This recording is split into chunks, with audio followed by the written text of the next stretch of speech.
Right, okay, apologies for the slight delay. I was just adding a new channel point redeem. Oh, not again.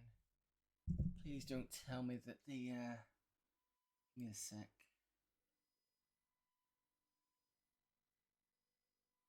Hello there, Retro Gaming Denmark.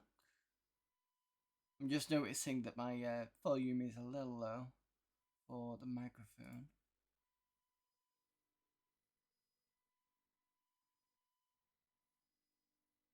Done it again, I've changed my bloody volume. Stupid thing. Here we go, it's a bit better. 77, that's fine. Right. I really hate it when they change the settings, and I can tell because I always look at the, for those of you who are doing Streamlabs and OBS, you get the bouncing thing. So I know if it's not hitting into yellow or red, it's wrong. So that's better now. Hello there, Photon SEX. I did actually have you on in the background the other day. I think you were streaming. You were streaming some games, and I can't remember what it was you were streaming, but you were definitely. It was nice to see a face to the name. Bit low mic volume. It shouldn't be anymore because I've just pushed it up. I think Richard Gaming Denmark said it was good. Yeah, there we go. See, I've not done anything. It's just maybe it's time for it to catch up because I'm on a 5-second delay as well. Right, before we go into it, there is a new channel point redeem. I'm testing it out, so I want to just put it as a 10 points for you to spend just for now. And it's just to see if anybody's kind of going to get into it. But the idea is basically there was a game that we played ages ago called Speed Racer FX. I'll just see if I can load it up now. And you can I'll give you an idea of what it looks like. Just go and get my commands.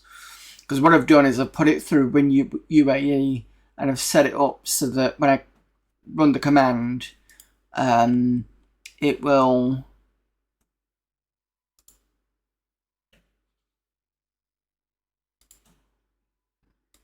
just pop up straight up on my program. So it's coming up now. I need to get this done on the side. So it is sources. I can't remember if this is a window capture or a game capture. You'll have heard that. Oops. Sorry, just give me a sec, I've just messed up. New source, add source, not cancel. Give me a moment. This is on a kind of, if you don't want to do it, I can't give you the points back. I'm just trying to quickly set this up. Right, so you can see this window here. Is this done that properly?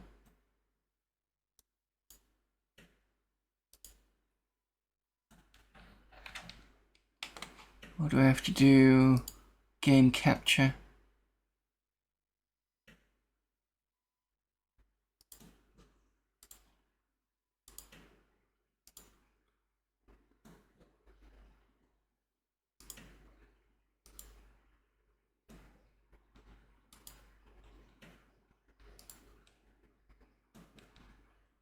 There we go, that's better. That's what I needed. So this here, some of you might, yeah, that's the one Photon. So this one here, some of you might recognize. So I think the idea, what I'm going to do is, if you've ever played Marbles on Stream, you know how it's kind of, everything's computer generated. It's going to be like that. I'm not quite sure how we're going to do it. I think because you've got here the top left where it's got all the red bits. And so those are going to be where all the players are, but I'll set everyone to computer, and then I'll run a poll or a prediction, and then you guys can guess about who's going to win or not. So maybe what I can do is basically say, put into the chat, maybe you want 6. You want to race against 6 other people, put the names in of other people. If you want to race against, you know, other streamers and stuff, just for giggles, go ahead, stick those in, and then we could just do a poll before we start, and then we just let it go and see who wins. It's basically the idea of the game.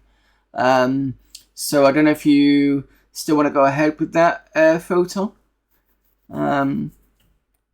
Had fun with this weekend. Tried to get good part 3 of the Amiga April games. Drew a penguin and optimized some code and moved it around. Okay. Part 3. Good at 3 of the Amiga April games, sorry.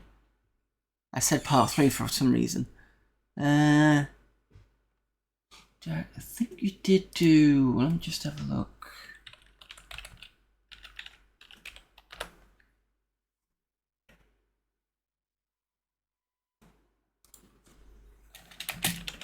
Because I do remember you playing Exile with the one you suggested to me. I do remember seeing that.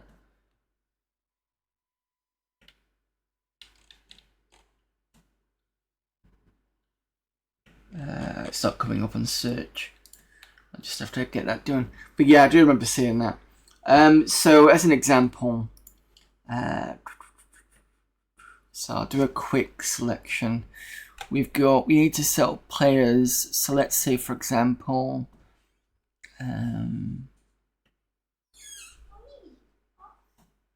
is it F3?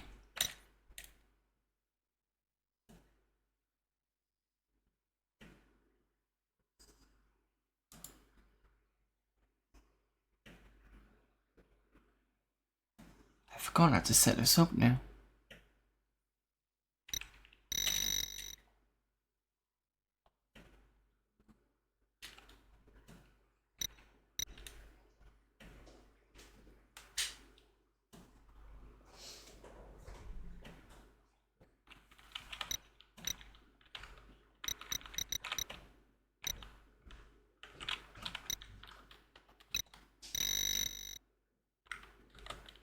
Three, two, one.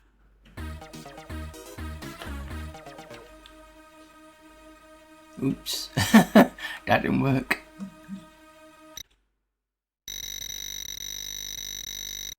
Up to you, maybe wait in that case, how will you know how to, how many will pick a marble?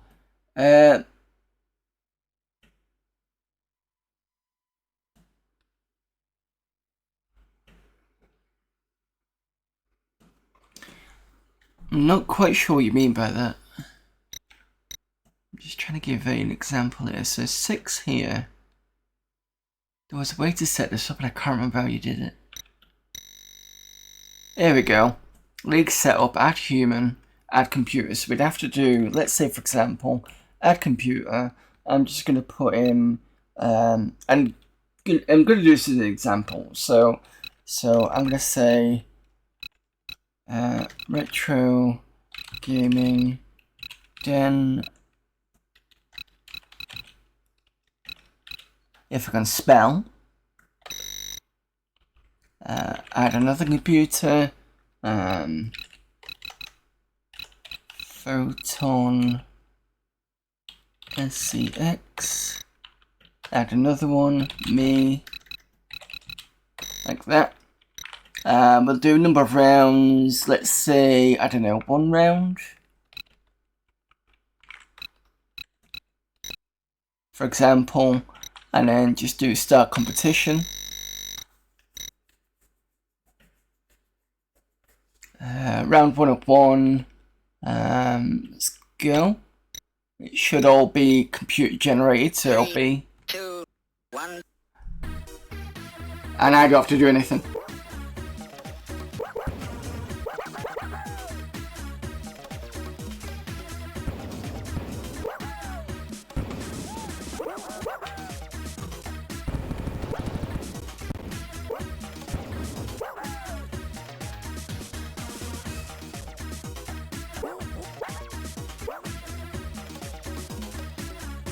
And then this goes on until, I don't know if you can see my mouse here, but that bit goes to the end. So it's Retro Gaming Denmark versus, I can't remember who the bottom is. But I'll tell you at the end. If you're doing polls and stuff, I think you can. We do a poll, and you'll see if you can get some channel points back by on the poll whether you think you're going to win or not. That's possibly a way we could do it.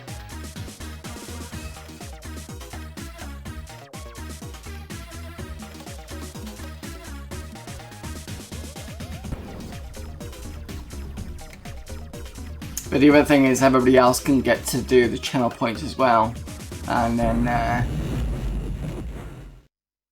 so Photon won that round, and it's Namco's versus Photon, I think it was. So I should be at the top.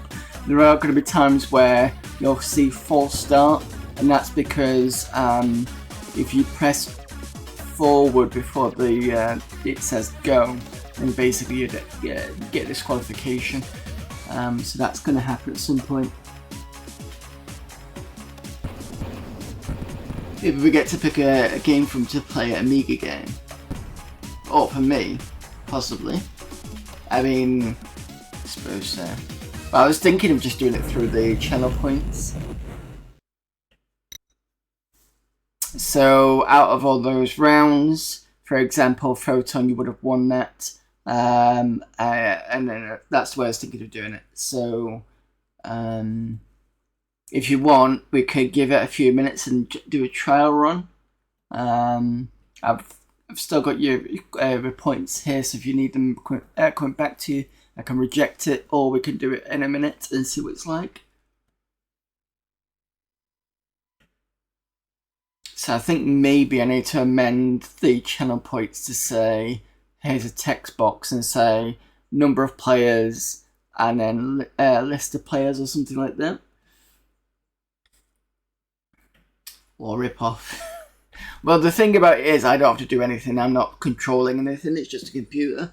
So that's why it says that it's a bit like Marbles on Stream. You just basically press play, don't you? You allow the computer to kind of do it for you. The game is totally broken.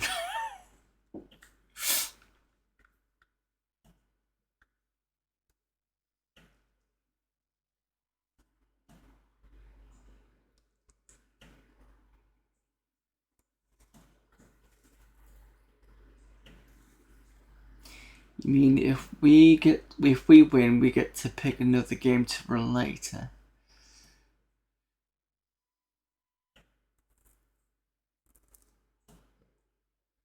Bearing in mind I'm doing Deuteros in the second half, so if you want to do something like that, if you want to do like a game for me to pick, make sure to pick it in the first half is probably the better idea. Because that way, I'm not going over Deuteros. But this is what I'm thinking anyway. So let me know when you want me to run it, and I'll do it. If not, I'll return your points back, and we can do it again at another point. But this is what I'm thinking. Now that I've got my head around setting the game up. But yeah, that's what I'm thinking. Let me just change my game capture name so it's something I remember what it was. Rename, let's call it, what we're going to call it. Speed Racer FX Redeem. There we go. So it's now an actual window.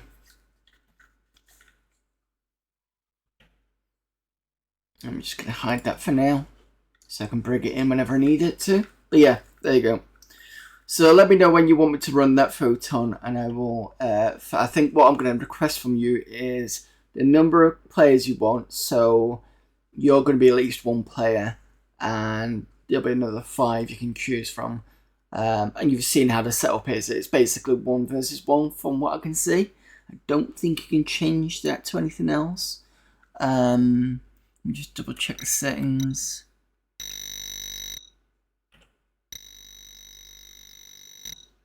Number of rounds.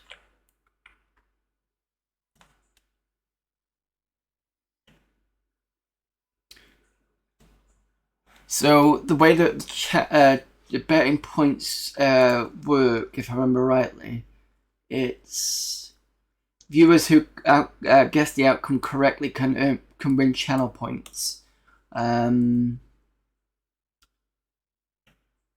don't really want to do one just in case I don't want people losing channel points, but the idea will be you see a poll pop up in the or a prediction that looks like a poll will pop up in the chat. Everybody puts in, and then whoever wins out of this. So, for example, I think it was Photon. You won out of this particular round.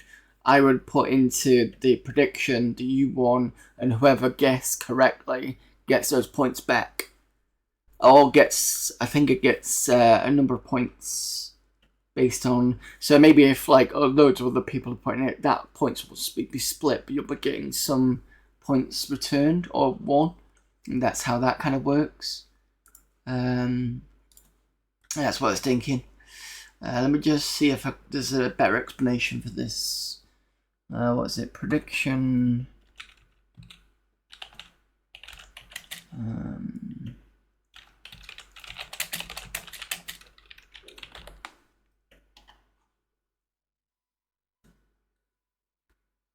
So it says creators or moderators set an event and its possible outcomes, and viewers use their channel points to predict the end result before the prediction window closes.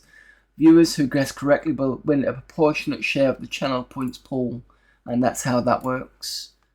Put this in chat so you can have a quick look. And that's what I'm thinking.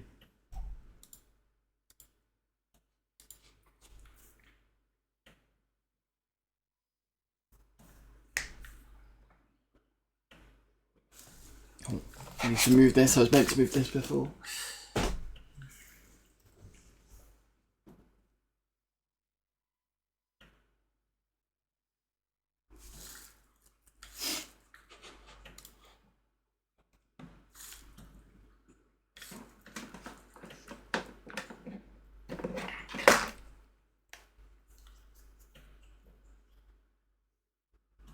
I think you can spend channel points, but you can only bet bot points because channel points are Twitch, and you don't want betting. Well, that's what they've put in as a they call it because that's that link that I've given you. It's called prediction, but from what it looks like, you can basically just you do put in the channel points. And I've done it before on different channels. I'm sure I've done it with Dr. CDCS. And I think that was when he did something like this, but he did it with Scorched Earth. So it'll be him versus someone else. And then we bet to see whether it was him that won or somebody else that won. And who else did it? But I mean, your channel put the bet in. I really don't know anything about Twitch. All I understand is watching and chatting. I was just trying to think of a new way, a fun way to kind of do something interesting for the chat. And to be honest, when I first played this, I kind of thought about it, and Amiga Cami thought that it might have been a good idea. No, it's wrong. If you use this, you can, but I think you have to be in the right region because Pints and Amiga have these polls, and they can never be. Oh. That one I didn't know about. Right, okay. Kind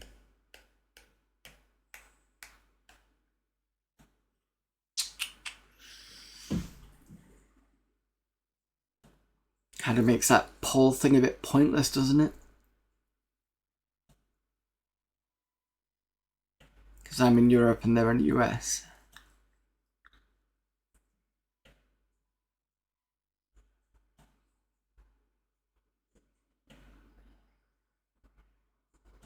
See, I'm UK based, so maybe I'm kind of I'm exempt from that because I've been able to bet on those ones. Might be Europe specific thing.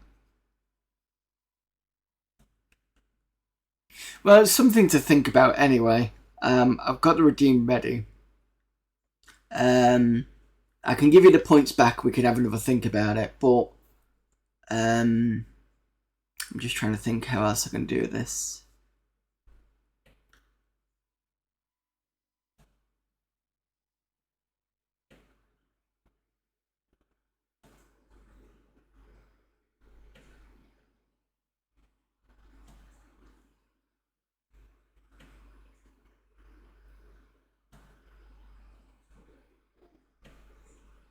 I mean, I suppose you could get a game suggestion out of it, but I usually let people, when it comes to a viewer request, do a game suggestion anyway, so it's not like anybody's missing out on that one. I think it will work for me to predict in your stream.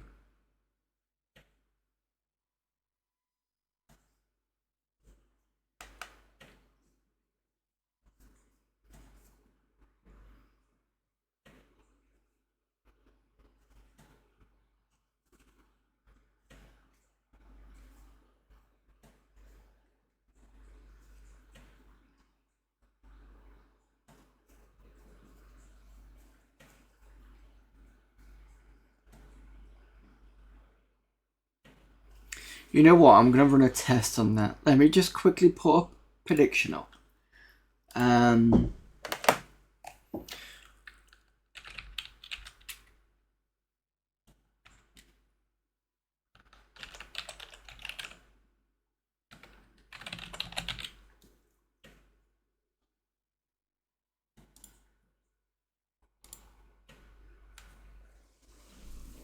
So what I'm going to do is I'm going to put this prediction up, but I'm going to make sure that Photon wins.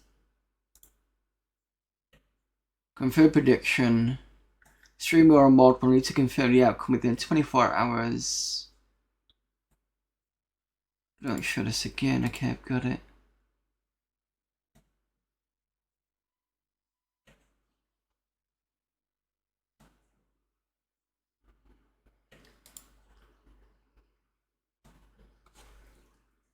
I think the regions are America, Europe, and colonies in Asia, but I don't really know.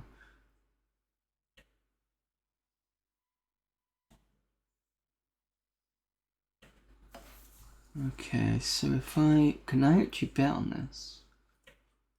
Don't know if I can.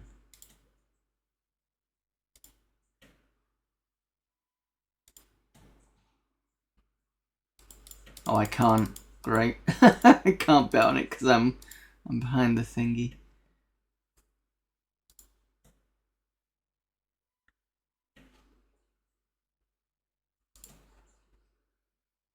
Choose outcome. Photon. Complete prediction. Yes, it is.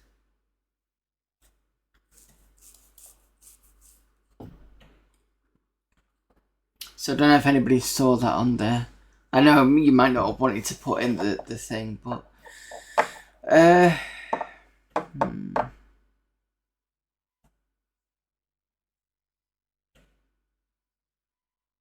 Tell you what, we can try it anyway. It's up to you. I can just do it without the predictions for now, or I could do it with the predictions. I'm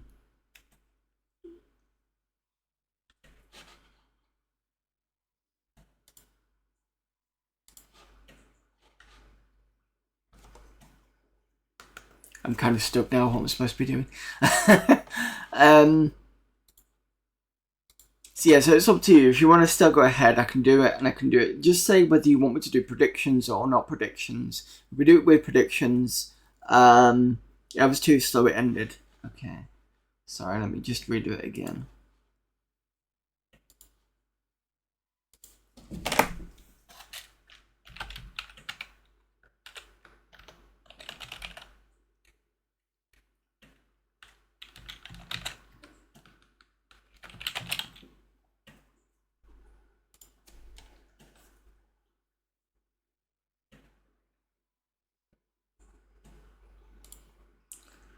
I'll put it in for 2 minutes. Should be enough time. So yeah, vote on yourself and I'll do another. Or for anybody else who wants to vote, stick it in Photon because that's who's going to win anyway. So the prediction should be pinned to the top of the chat. In fact, can I? No, I can't do it from there.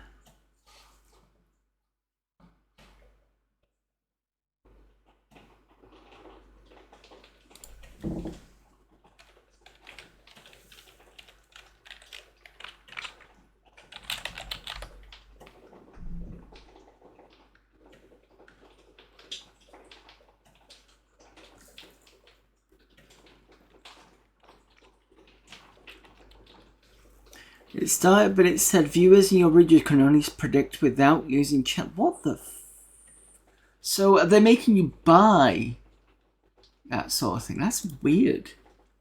It started, but it said viewers in your region can only predict without using chat. What the So are they making you buy? I bet 0 points on me. Sort of thing. That's weird. It does show somebody did.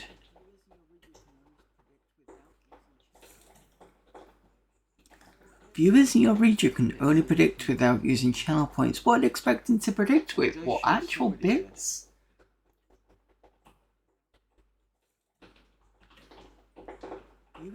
Maybe. That's kind of strange. I mean, obviously I can't bet on my own. Oh no, I can't because I'd have to sign in.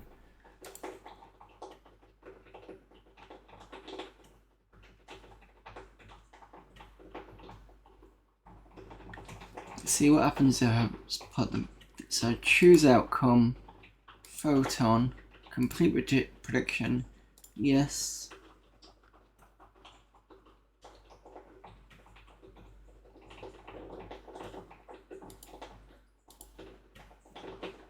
See details.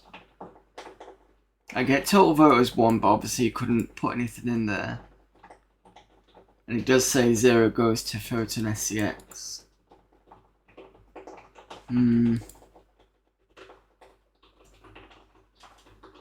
Yeah, I've seen that as well.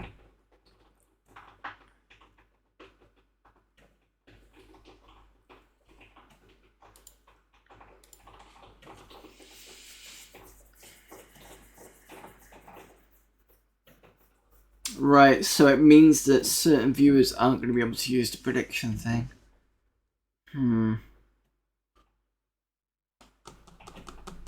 I'll tell you what, I'll have a think about this one. I'll give you the points back for now, Photon. So I'm going to reject it and give it back for now. I still think it's a nice idea, but I think maybe I need to think about it. In terms of viewer engagement, because if Europe people can't actually do predictions, and I don't get a lot of viewers anyway, if most of my viewers are coming from UK and Europe, it's not going to be totally fair on them. So,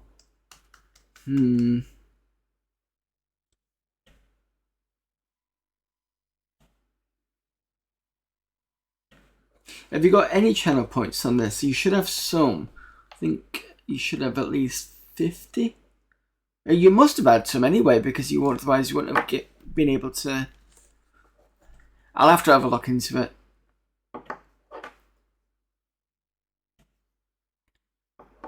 Oh, it's fine. Retro Gaming Denmark. Wait, it's something I need to think about anyway. I think it's a nice idea, but I think I need to kind of figure out what the outcome's going to be. Because I mean, I could do the whole.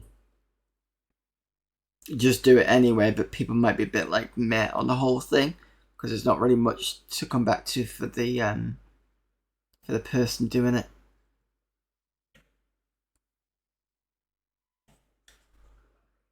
Yeah, sometimes I can do that. I think sometimes when I'm watching on the TV, I used to use this IRC chat thing. It was a lot better. I can't remember what it's called. Right, so what I'll do for now is I'm going to just disable it. And we'll look at this later. But at least it's kind of ready and set up for when I do that sort of thing.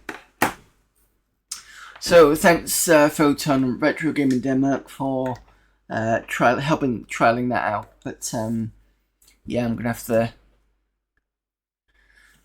rethink on that one. Right, okay. Right, let's get the CD finished.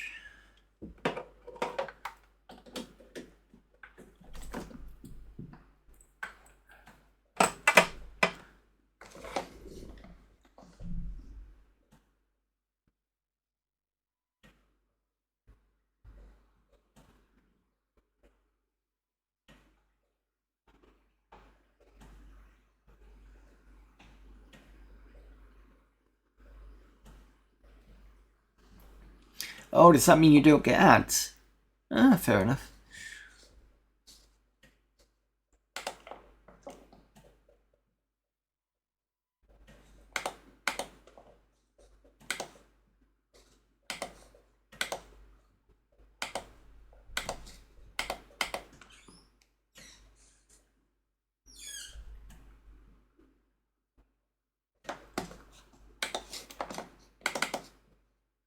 Right, I don't know whether I'm going to need to assign, so I'm going to put the assigns in anyway. It says 0 distributed to me, so it works. I just think it's some legal thing. I'll have a look and see whether I can find anything at some point this week.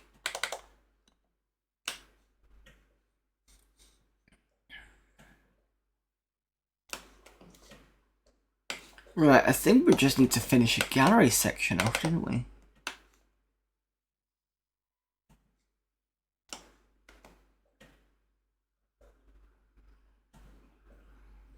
You can do it with bot points though for redeemers like Gamble. I mean, do you have to set up another channel for a bot point, or I'll have to look into it. I'm not entirely sure. I just thought it would be a nice sort of change to basically put that in, but Damon Hill. This was 96, so I won't be surprised on that one.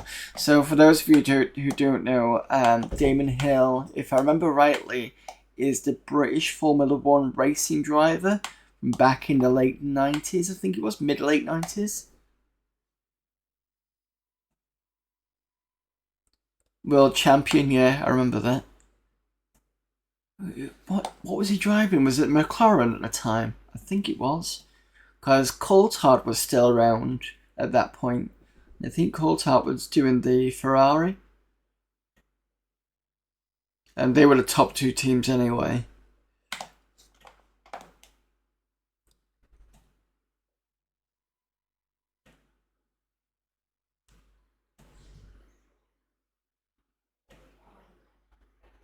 I can't remember where I've got that 8-ball from.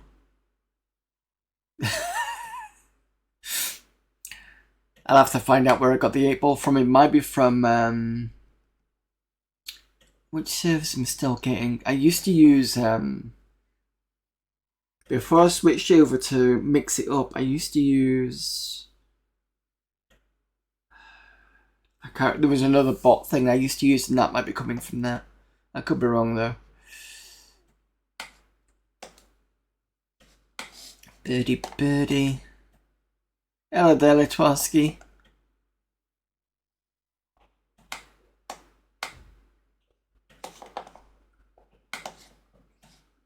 Have we got any? No, it's just I was hoping for some read me, but there isn't.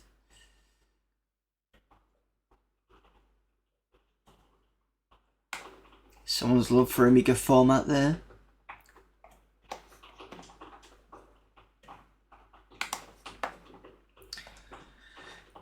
Both Streamlabs, Cardboard, and Stream Elements have the... that could be where it's coming from. After we put when it comes to sleep, so came here. No problem. No problem.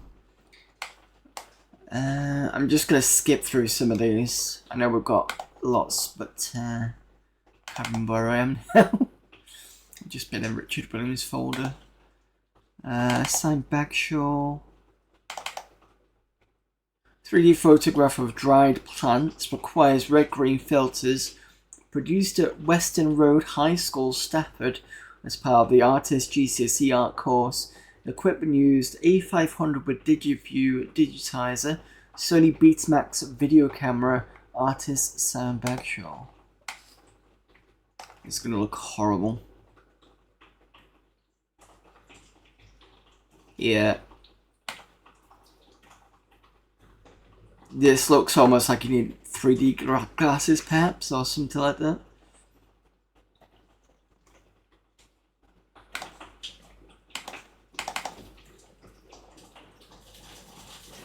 A lot of readme files.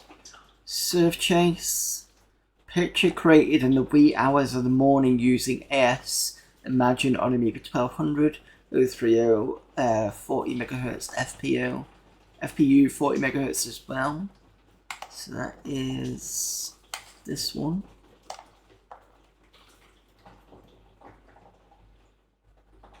I don't know whether you can hear that in the background, but that's we've got April showers here up in the UK.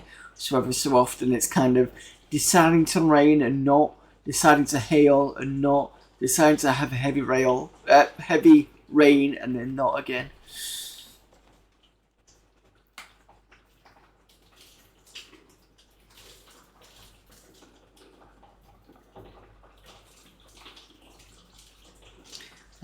Speaking of 3D glasses, I learned yesterday there were eyeglasses for the Amiga when Gloom was released. Once again, Amiga was before everyone. In fact, when does eyeglasses?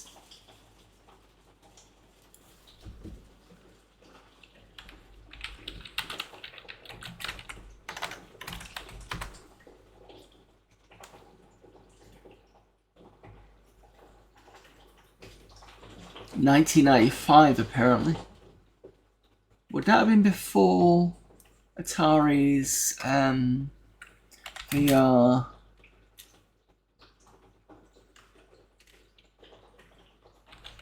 Atari Jaguar.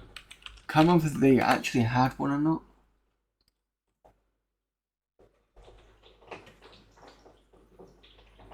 So they were talking about the VR stuff, the Jaguar in '94.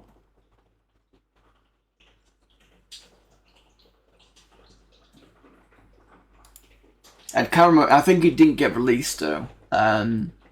So they were kind of between each other on that note.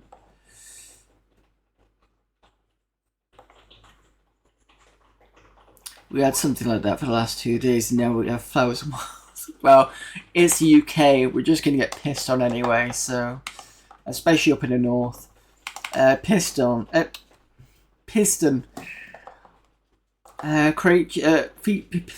Picture created in the wee hours of the morning again using brilliance.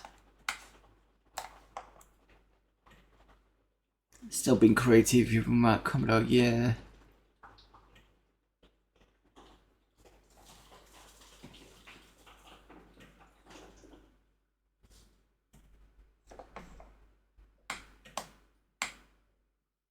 It almost looks like what do they call it? When you do draft drawings of stuff. I can't remember what it's called.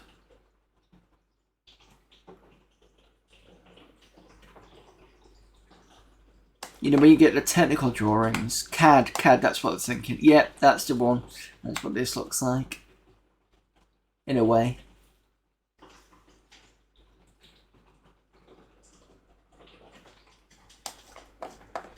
There we go, it's a piston. Flyby, created in the wee hours using Imagine. Just this one.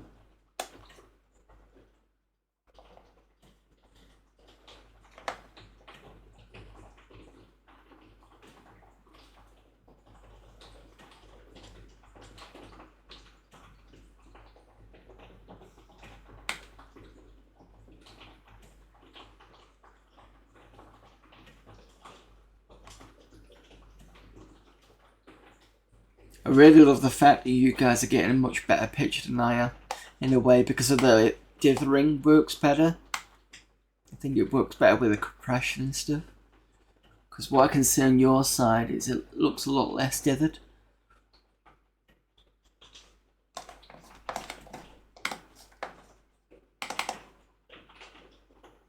Still lightweight on Amiga, very usable. Yeah, but I think in some ways you need FPUs, because I think I tried it myself. Yeah, I tried Imagine or something like that, and what happened? I think I did a something flat shaded and it was fine, but when you did something else with it, it just broke the Amiga. And this is using this just to remind you what the machine is. It is this one. And it still didn't like it, so I am thinking of putting an FPU in this at some point, just because A, I can, and B, since it's got quite a lot of stuff anyway, it's you know, it'll give me a bit more things to play with. Another one on Brilliance. Accuse Me, is that?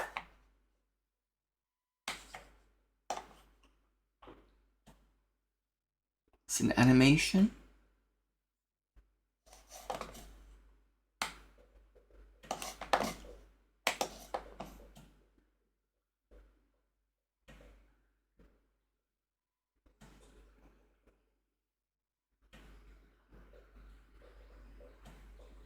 Three frames per second.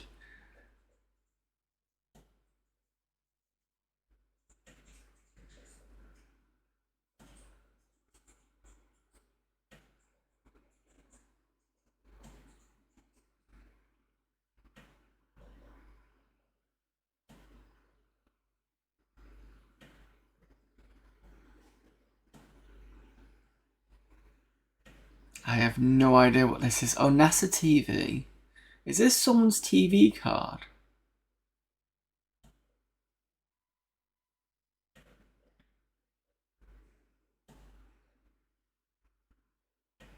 Because it says receive packets at the bottom.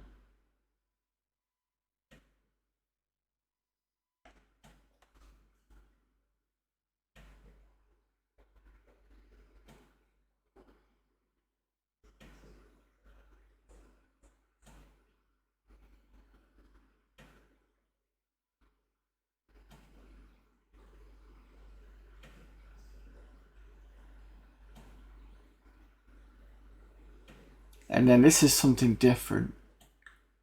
Because it doesn't say NASA TV at the top.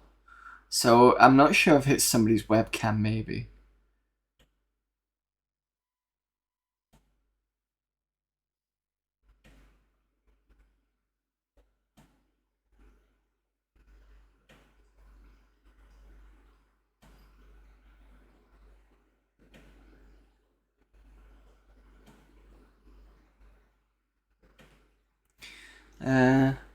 My mate imported an OGO 3 accelerator for his A1200. Yeah, because the Terrible Fire stuff is the recent one, and that's one that I picked up. And when I did, we got options about how much RAM to go for, and I just went, sod it, let's go for the full amount at the time, so I went for the 128. There's a guy I follow on YouTube who does 3D stuff on Lightwave. People asked him what kind of education he had when having a job in 97 using Lightwave. He had none, but happened to have an E3000 in Lightwave. I mean, you get lots of that type of stuff on these on the CD anyway. People just going, it took me an entire day to render. Somebody else was talking about that recently. I think Retro Man Cave. Yeah, because he was talking about stuff he'd leave on in the morning for rendering and come back to later on. Back in the day. We missed an A3000 auction. We could have split it up because he could use the ZZ 9000 and stuff.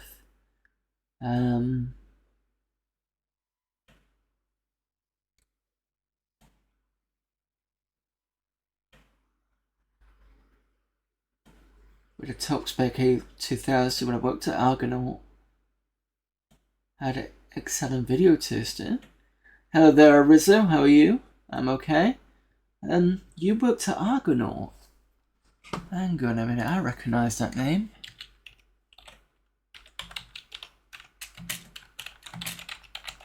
I'm just going to do some quick searching.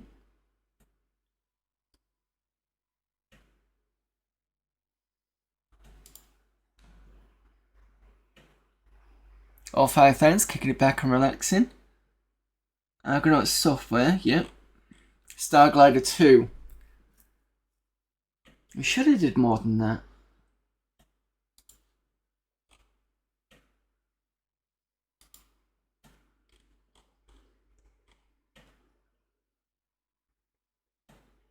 Wasn't Argonaut also responsible for the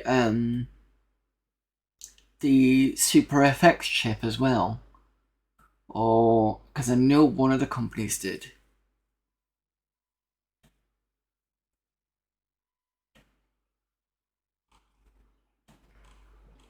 I'm sure it was something like that.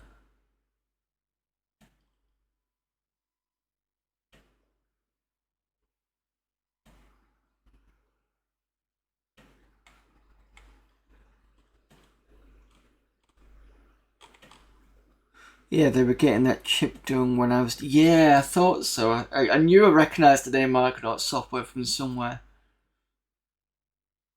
Birds of Prey, here we go, Amiga. I'm just gonna put this in chat if anybody's interested. It's probably not 100% correct, but at least you've got some info. Birds of Prey is a flight simulator for the Amiga and IBM PC compatibles, developed by Argonaut, published in 1992. It includes a wide variety of NATO and Warsaw-packed aircraft and their respective ordnance, as well as 12 different mission profiles. The game takes place on a large map consisting of several land areas separated by sea. The plot revolves around a military conflict between the two sides that have 3 air bases and 2 aircraft carriers each. What we got? We got an F-117, the SR-71 Blackbird. Is it the B-wing or the wing? I think it was just a shape that's like that. Trying to recognise the rest of these. I don't recognise all of them. Won't be surprised if there's like a Tomcat in there somewhere.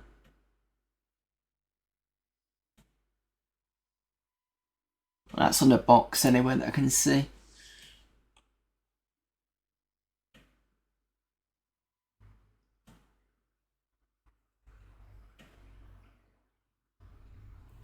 Must have been nice to use. I'm missing an accelerator video 2000. I currently was planning to use the video toaster for some streaming stuff even. MIPS design 48K VRAM. You'd spam plot to fill a pixel line in a pot. Ooh. What, no fill? On VRAM. We're also doing NES games and PC games at a time.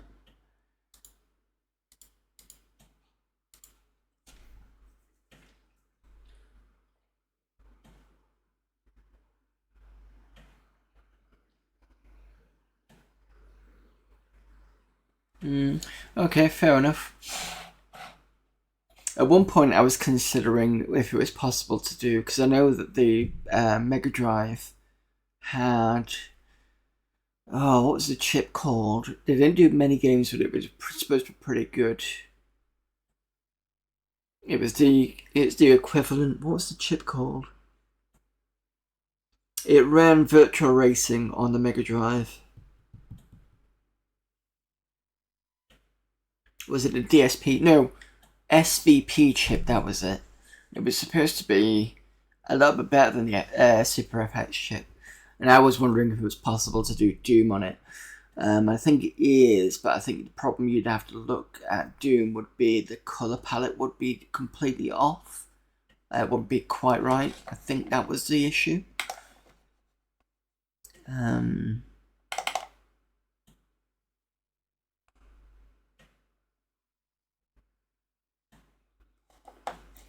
There's one with Brilliance AD to try to.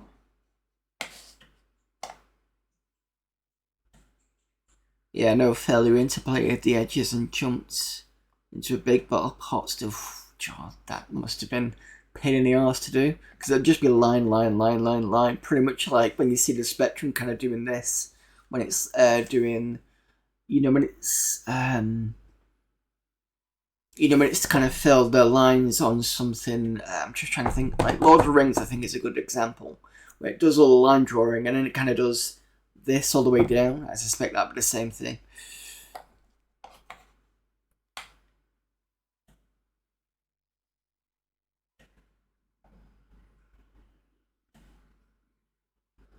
Spec you'd fill vertically using a stack pointer.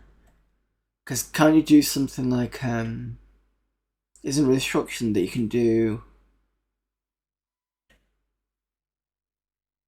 that it carries on going until you stop, or am I thinking of a wrong processor? I think there is a way of doing it through that. I can't remember what the instruction is. I think there's a certain way you've got to set it up, but I think you can do it that way. Or am I thinking memory? I can't remember. It's been ages since I last did Z18. I need to get back into it. Anyway, lots of talking. I think I'm done with this now. I don't think anybody else is interested in the rest of this. So, let's go on to CD 12. I mean, don't get me wrong, it's nice to see some pictures, but at some point, I've been talking a lot, my brain's kind of gone. It's fine, it happens. Anyway, CD 12.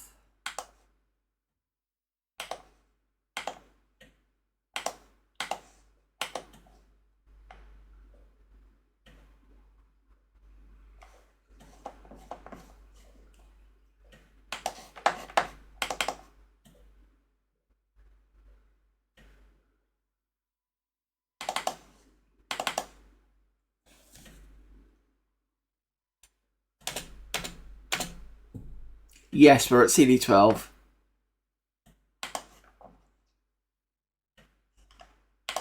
Right, in the mag, what we got?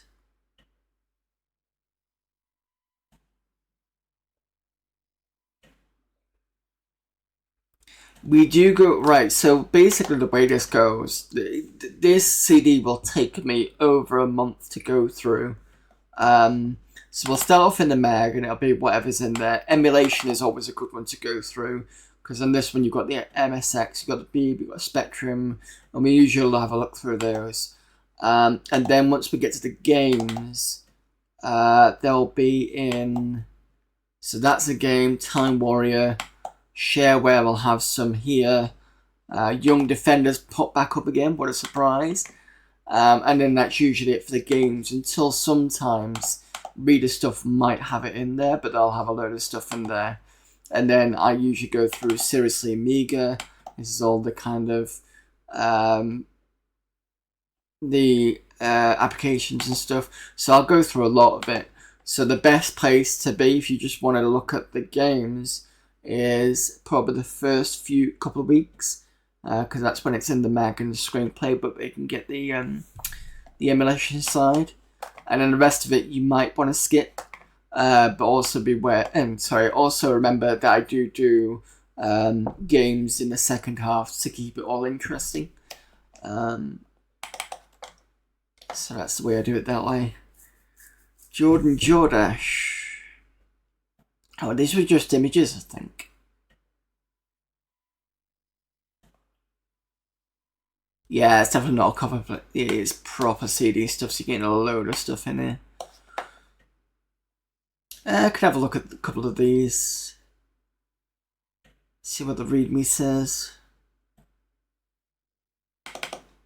If it's in the mag, I'm assuming it'll be some sort of drawing program. Superior Shakespeare for Amiga Shopper. This was commissioned by the art editor of Amiga Shopper for their December 95 cover.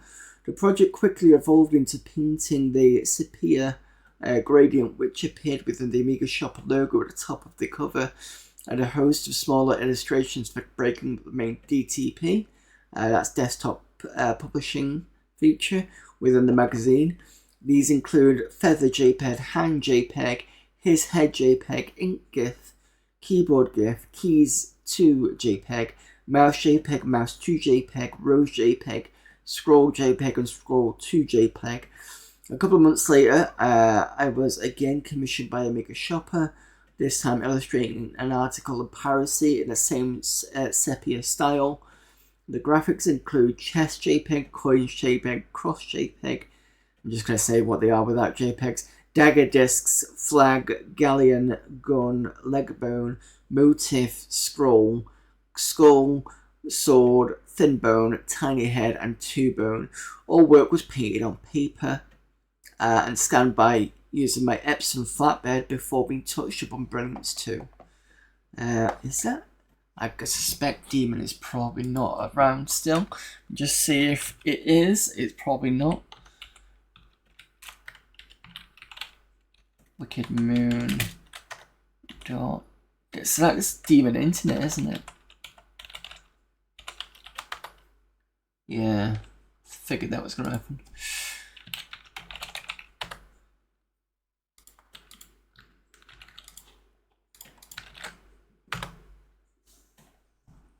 Never had that. I also missed out on 95% of mag floppies. I had to find a stockist who imported them. I'm reading a fanzine from 98 that claim Amiga can't do full speed ZX emulation. It's called Format the Z80 magazine. Well, the two emulators that I played weren't too bad. There was one...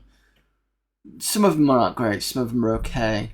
But then again, I'm running an accelerated Amiga, so it could be that I've just done a Wayback Machine on that website address and it doesn't come up just out of curiosity. It could be that it works better on accelerated rather than stock. I think the best ones usually are when the processor is the same, like Shapeshifter for Mac, because that uses the same processor. So I think the only thing you're emulating on top of that is the chips and things like the video stuff. We had two major mags in Sweden. One was mixed platform, the other C64 Amiga. The latter one later got cover floppies. I think it was kind of the same over the UK. It started off with just the mag, and then they call it the cover tape wars or the cover disc wars, because you had it in the ZX Spectrum. Let me just give you an example. So for the ZX Spectrum we had Crash. There was also, here we are, Causing a Ruckus. There was Crash, and there was also things like Your Sinclair was another one, Sinclair User was another one, and Zap64 for the Commodore 64. I can't remember what other ones. It was like Your Commodore or something like that for the Commodore. I'm not 100% sure, so somebody in the chat might want to say. But for example, this is one of the tapes we get. That's for Crash. So these will all be split over two sides of the tape. There's another one.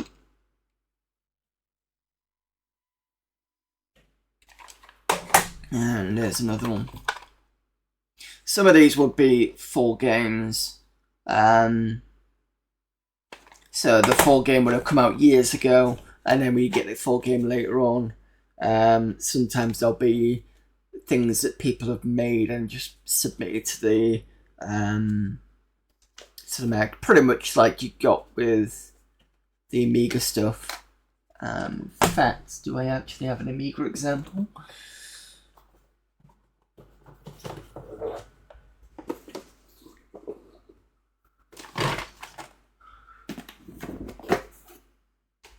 Here we go, I've already got an Amiga example. So this is CU Amiga. So that'll be something that some of you all remember. What else have we got? Amiga magazine. That's that one.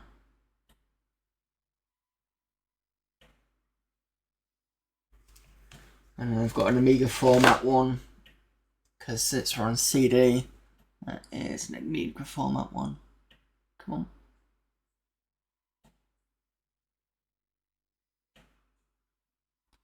So there you go. I got one from the Stardust actually, something. So this is cover disc 49.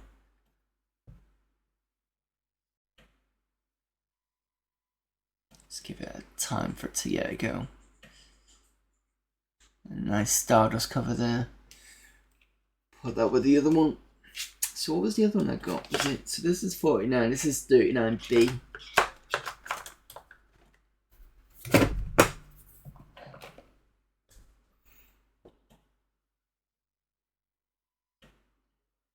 Just put this back and I'll get back to chat.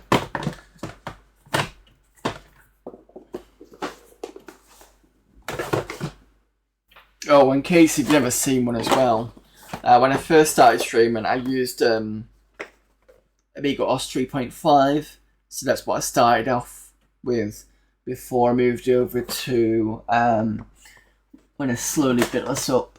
I then moved over to Amiga OS 3.2. It's actually 3.21 now. I think there's 3.22 out, but you need the updated ROM to actually run it. But yeah, this is the CD copy. So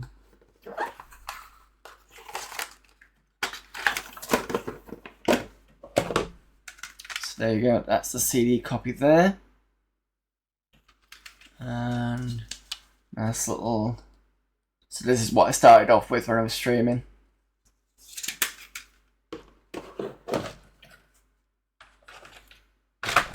I've now got 3.9 on the Wedge 1200, and that took 2 attempts to actually install that one, because the first time we did it, I just got a black screen, and we weren't sure why I got a black screen, because it seemed to install okay, and then we realised it was something about, there was like some sort of ROM updater or something like that would try and connect, or I can't remember what it was, and we had to I had to kind of delete it, and when I reset the machine, everything was working perfectly fine. So it was just like, don't know.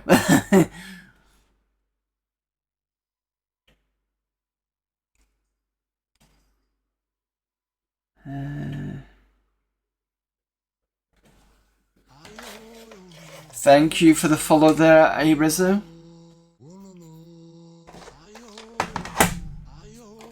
September, October.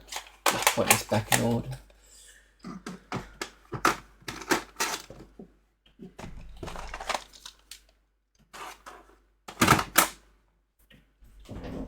Right, where am I? Back to chat, see what was said.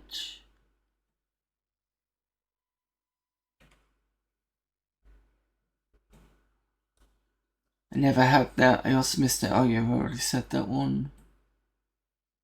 We had 2 Major Mags said that one. Also, are they also desperately trying to talk up the Sam Coupe? Oh, we're talking about on the Spectrum tapes. Yeah, they did at one point actually have a couple of games on the tapes for the Sam Coupe. And you know, I quite like a Sam Coupe as a machine. I mean, the idea was nice, but I think it just came out a bit too late. So it would have been nice to see that a bit earlier, but because I think it wasn't MGT sort of ex-Sinclair employees, and I think they did a better job in terms of pushing the idea out of a Spectrum type thing, but because they put, I think, more RAM in it, and you also got the floppy drive, whereas Alan Sugar just basically went, oh, I'll just do what I did with my Amstrad, and just going, oh, here's the same thing, everything in there, no memory, no extra memory or anything. Oh, but here's a floppy drive, and it's like, that's nice, but, you know, push it out, you know, start playing around with you know, the colours and stuff like that would have been better, but it just is what it is, isn't it, at the end of the day?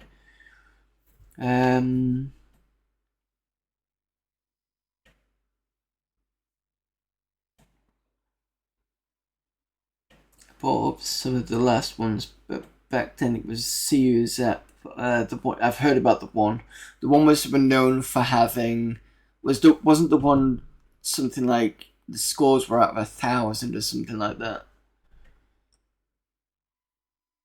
UK mags were actually a lot cheaper, lots of ads. Yes, they had lots of ads in there.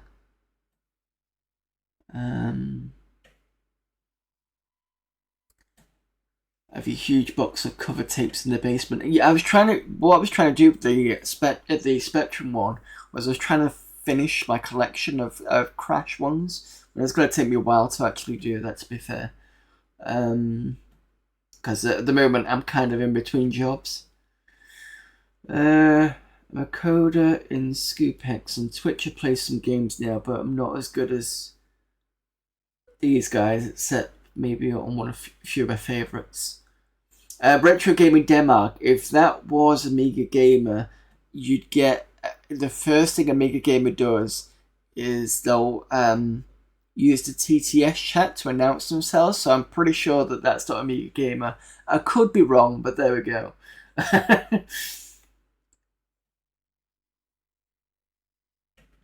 Thank you, Ariza. Huge fan of Scoop, sorry, say no more. Glory Stars is one of my favourites. Scoop X.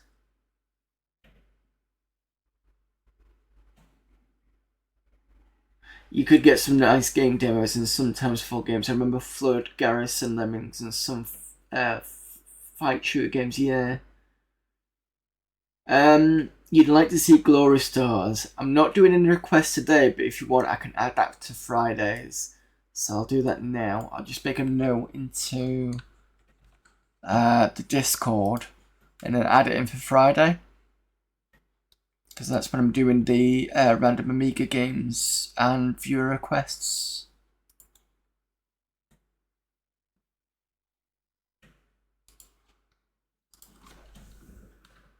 Who was it that said it? It's Retro Gaming Denmark.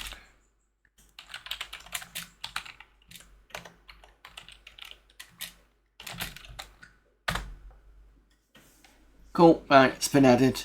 I'll get it sorted for this Friday.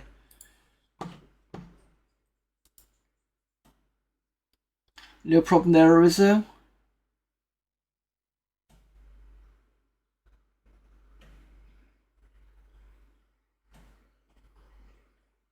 I was on the party when it was released in Gothenburg. Great music.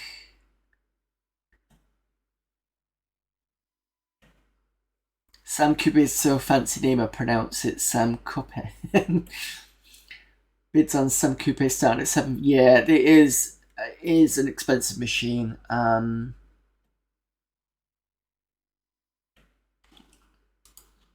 I don't think it's well. I don't think there's a lot of them around because of how late it came out. I think that's correct.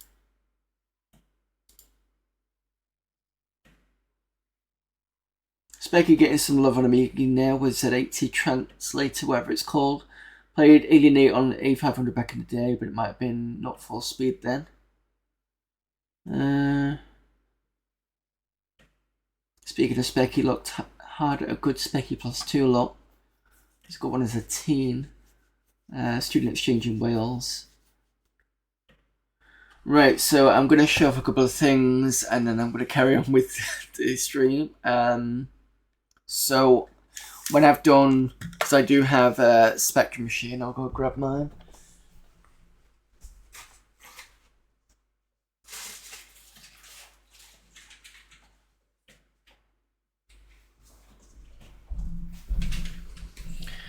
So this here is the Plus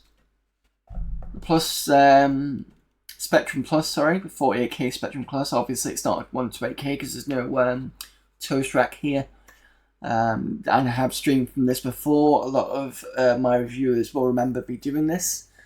Now I've also bought a few peripherals to help me with streaming on this one.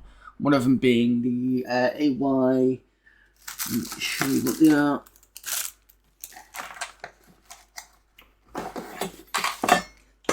Careful. So I've got this here. In fact, I'll take it out so you can see it properly. This is the ZX bus, and what it does is it means that I can put this in the back, and I can have peripherals that go this way and peripherals that go this way. Really, really good. So I basically save space on my desk, so I'm not having peripherals going all the way to the back of the desk, which is a good thing.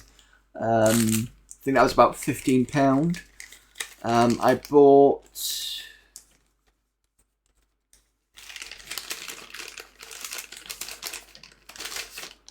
the ZXAY.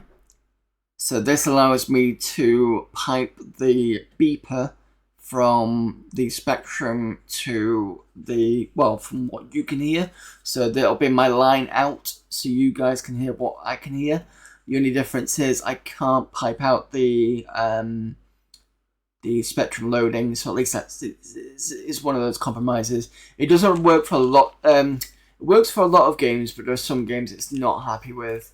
But I do use it anyway because it means that at least you get some sound coming out of it. So that's another thing. And then there's the ZX VGA Joy.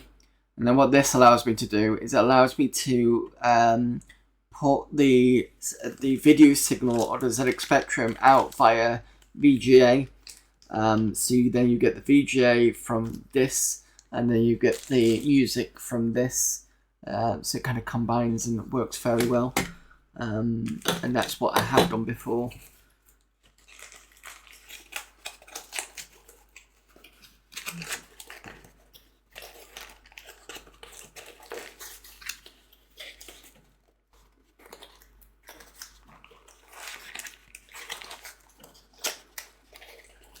You've tried quite a few speccers using a multi-bus. Touchwood, so far it's been fine. It's just it's okay. It does what it does the job it needs to do. And again, I've not had much issues with it, so I'm happy with that. I can't remember how much this one was. You'll have to go find out. Or I could just basically give you the I think it's from Byte Delight that I got it from. That's the ZXAY, by the way. And the one thing I do like about the modern stuff as well is they've got a pass-through, so you can connect to other devices.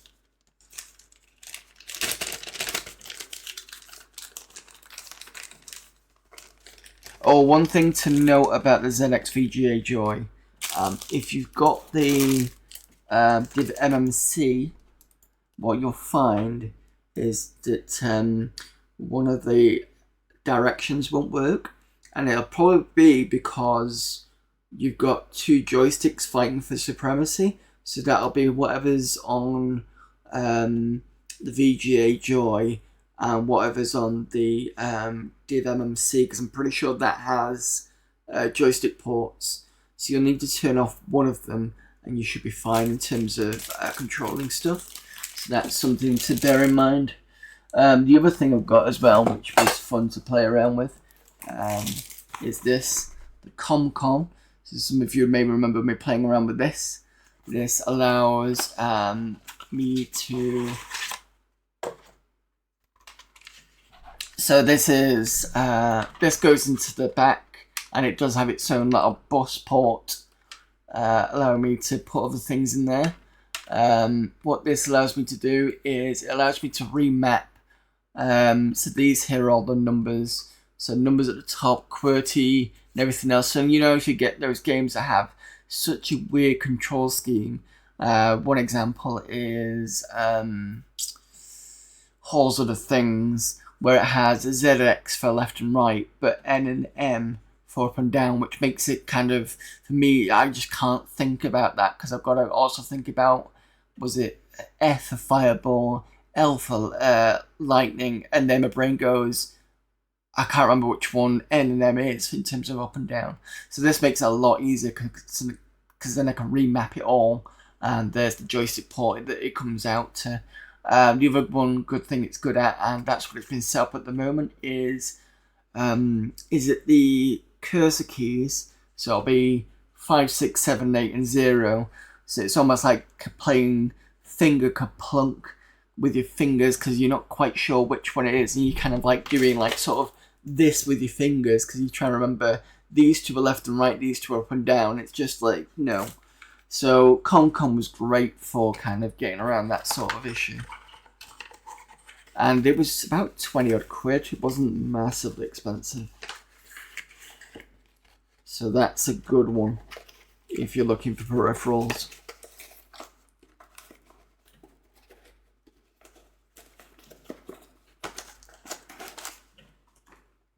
The one thing I did suggest at one point was, because we've got modern people doing modern kind of stuff for the Spectrum, I recommended someone having a go at doing like a modern version of a ComCom. That'd be good. Because there's only going to be a certain point where you're not going to be able to get the ComComs anymore. And I think they're quite useful.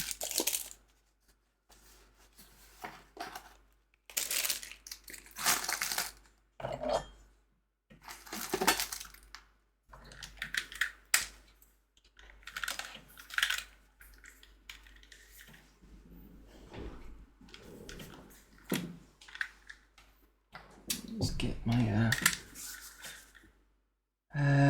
what we got? There we go.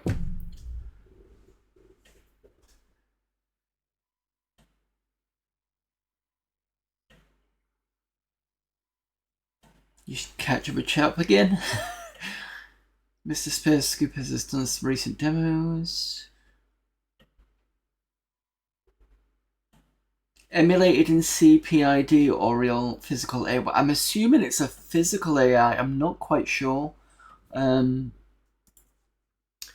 me a sec.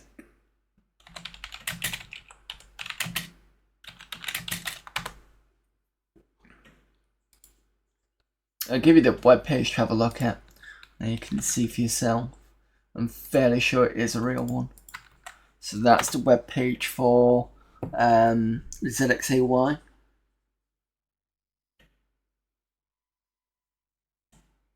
Beat my last buy, which was a Kura Speech and no C15 tape 10 pack. I need to play around. So there's a game that I want to do for the ZX Spectrum, and I wanted to do like a more definitive version of Berserk. I know someone's done a really good one with is it Horus and the Robots, which was done quite recently, but it only kind of scrolled up, I think.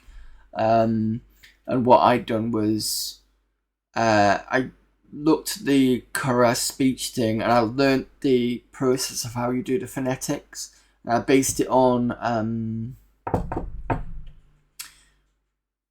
what did I learn it to use to learn? Oh, the GLaDOS song, at the end of a Portal. So I used that as a base to learn it. And then, because the problem is with when some people tried to use the Kura back in the day, they weren't very good at kind of deciphering the best way to use the phonetics. So that's what I was going to do, to use the Kura speech for the robot voices. And then I was going to just program the rest of it in. And it was going to be my game that I was going to do sprites in. Because the first game I ever did for the ZX Spectrum was UDG based. It was good. I managed to do it in Z80, so I was quite happy with that. I need to get back to doing that at some point, but I'm really busy with other stuff, so again, it's gonna have to wait. ZXVJ Joy is my favourite interface ever. I wrote a review of it for Indie Retro Gaming. This discussion reminds me I should open a joystick switch for Amiga. It's not fully wired and so it doesn't support the 3 fire buttons. I actually bought I don't know if I'm going to be able to pull this out without causing a mess. I actually bought proper paddles, Atari 2600 paddles, because what I wanted to do was test it with the Amiga and see whether it's possible to actually use the paddles with it, because I'm pretty sure I read in the hardware reference manual that you could, or they did support them. So I'm going to see if that's possible. It'd be nice to see if I can make something out of it, just out of fun.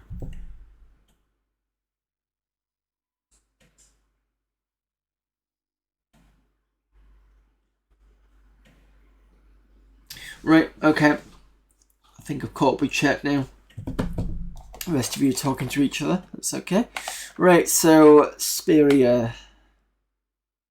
I mean, these all look quite nice actually. Most of them I don't need to look at properly.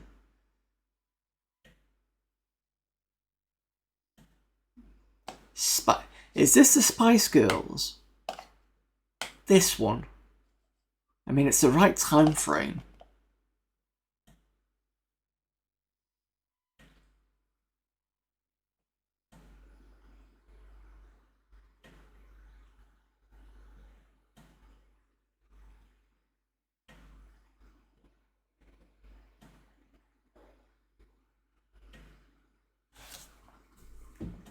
It is as well.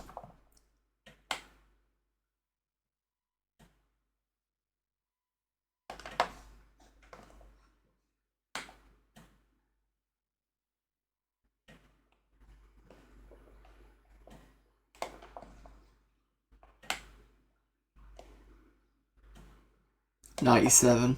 Jesus Christ. That is going back.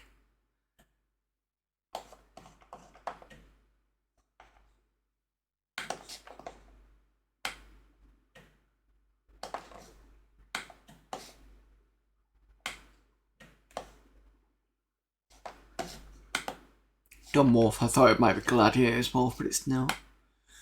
I'm not going to go through all these because we've gone through a load of pictures anyway. I could probably come back to it if anybody wants to. Graphics card. Something about the Cyber 64. Probably speed.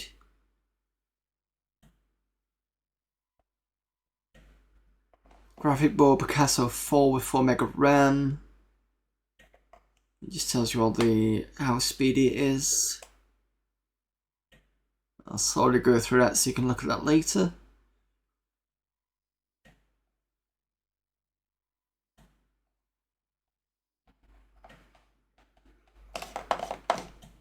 And then results for the Cyber 64.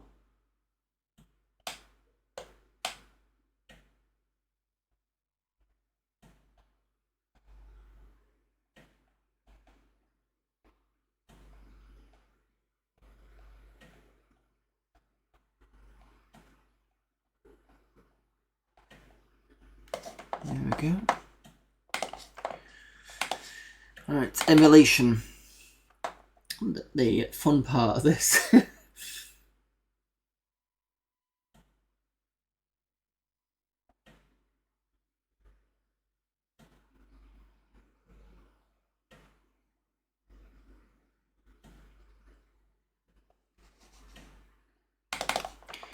Right, MSX emulator. Let's see if this actually has anything, because the problem with some of these emulators is they don't always come with games, so it's kind of just, yeah.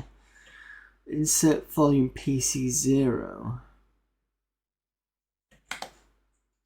I'm assuming that's going to be...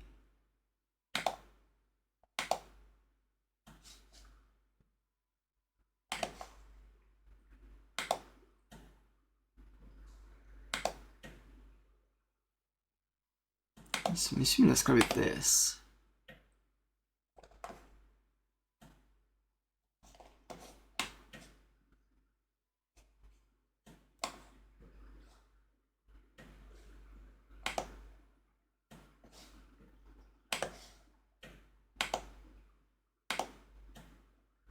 Yeah, I don't think we're going to be able to run anything on this one.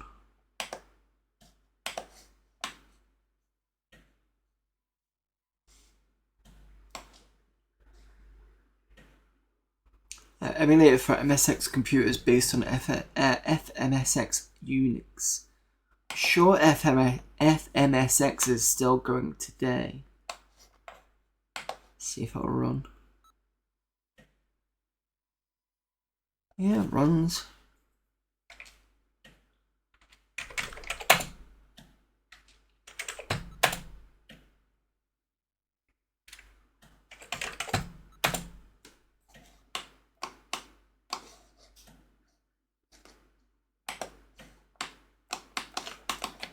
I don't think I'm going to save this now. I always love it when I could never escape. Oh, what's that? What's this? C load. So that's me holding down left shift. Right shift about the same. Control does nothing. Oh, I see. So that's F1. So if I press F3, I'll go 2. Yeah, that's interesting. Then Shift F2. Nice. Makes that quick and easy to do.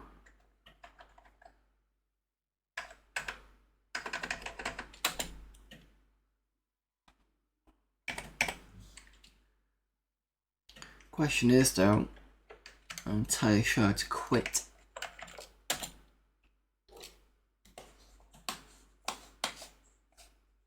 I mean, I can pull the window down, that's not going to help. Let's do a restart.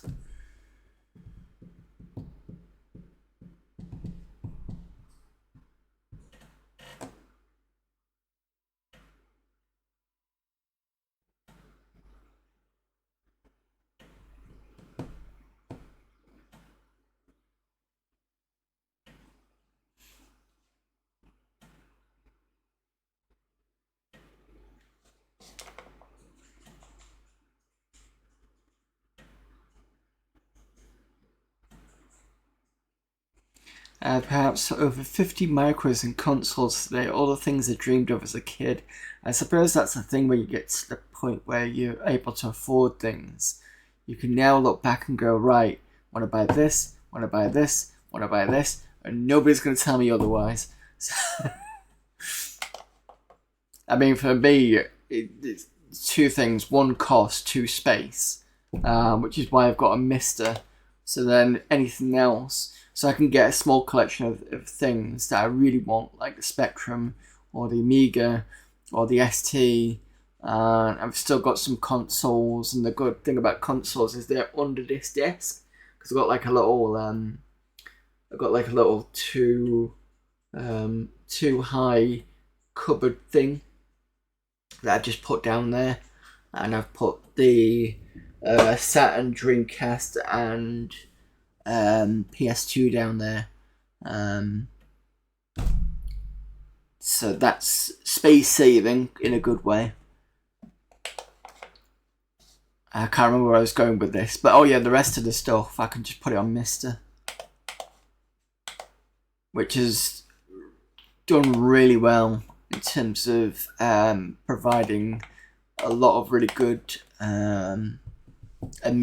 arcade stuff, and lots of computers and consoles.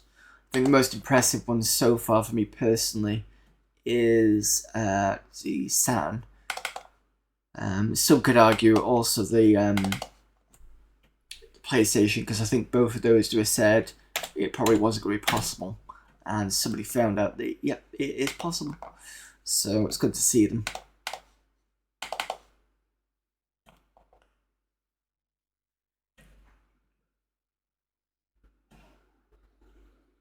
Learning about the MSX2 Plus so I can get a good model, because there's the right 4 models. Yeah, I think that was the whole point of the MSX, was because it was a standard, so you could get several companies making the computer for the MSX under one. Was it to do with specifications, and then the next specification would come out and it'd follow that, so then you get the next set for the MSX2.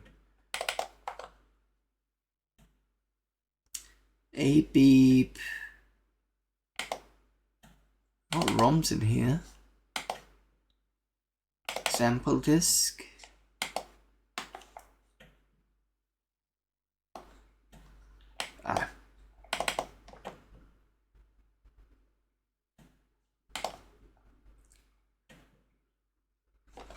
Full size quarter PAL screen.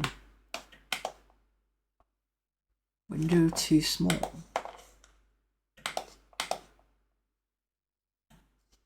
Couldn't open that. Got a feeling this is not going to work. Nope. Fine. Let's see if there's anything to read me. X-Beam, I'm sure I've heard that one before.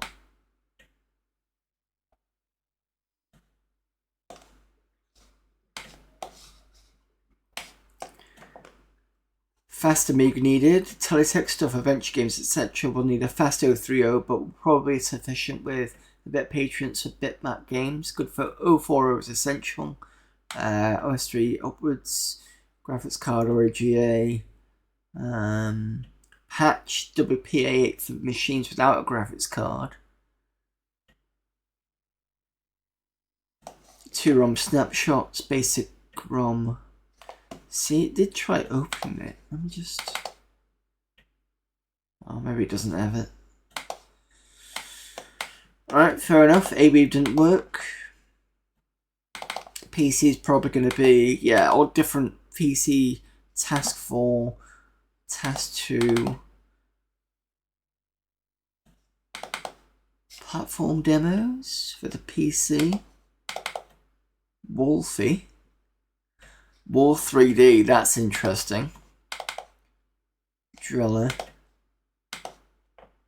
Has this got its own for MS-DOS? Oh, we might be able to run this, hopefully. Because usually they don't give you DOS or anything like that. I don't know how this is going to work. Let's...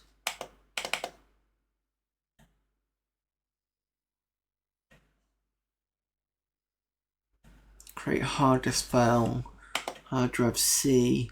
Unless I need to put in the...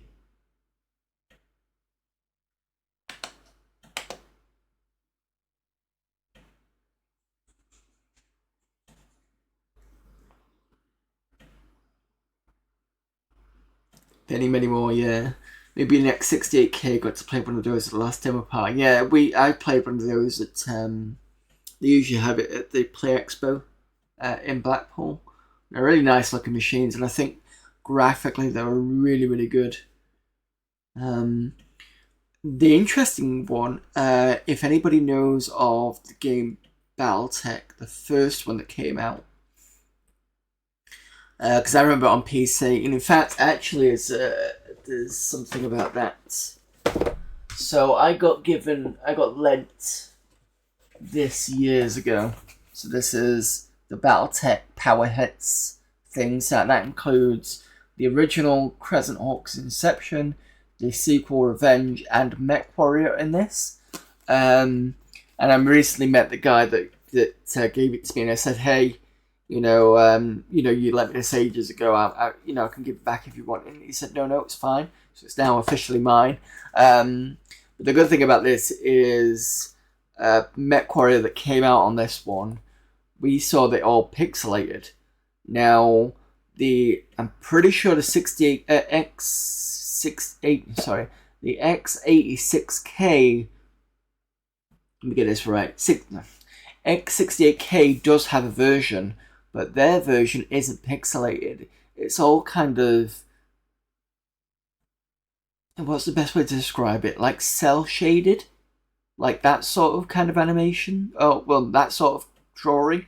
Almost like it was coming out of Disney or something like that. Very interesting design. Everything's in Japanese though. So that's one to look out for.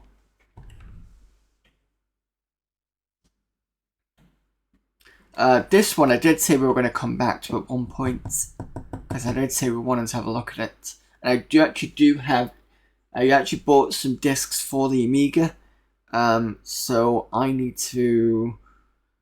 I'll remember this as 12, and then we're going to come back to this at some point, but I'm not going to do this right now. But we've got the PC stuff there. MacWack looks more like Shapeshifter. Mac binary header remover.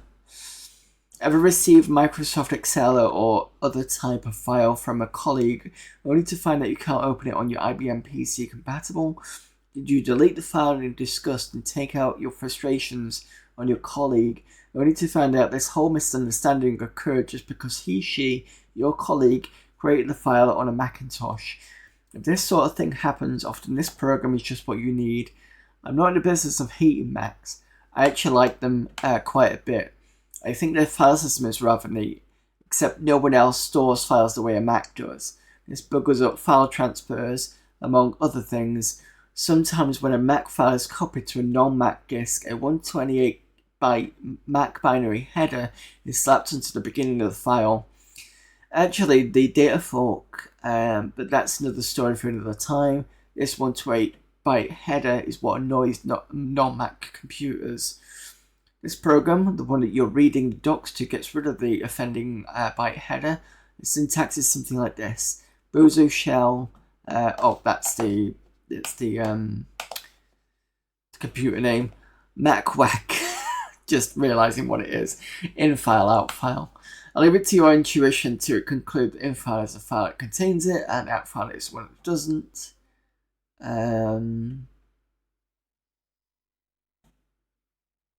This program is so good at removing 128-byte Mac binary headers that it'll remove the first 128 bytes from any file, whether it can be Macintosh file or your payroll database. Using this program unwisely can result in a loss of data. Again, I'm not responsible for any of it. Okay, that's interesting. I'm not sure why it's in the emulation section, but yeah. Just gonna read back through. I only have one MSX2, a Yamaha AX352 Arab edition. So many wonderful MSX models. Some people like the is it a Hit Spot or something? Is it the Panasonic model? Hit something? Somebody will know what I'm talking about in chat probably. Look very sci-fi, like spaceships.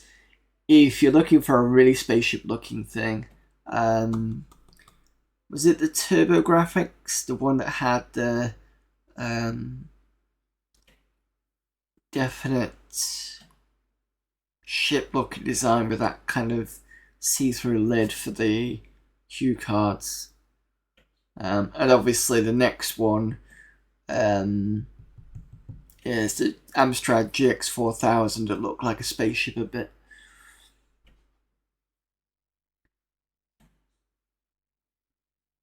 DOS games ran well as fine as Amiga and PC. A step back in games tech for sure.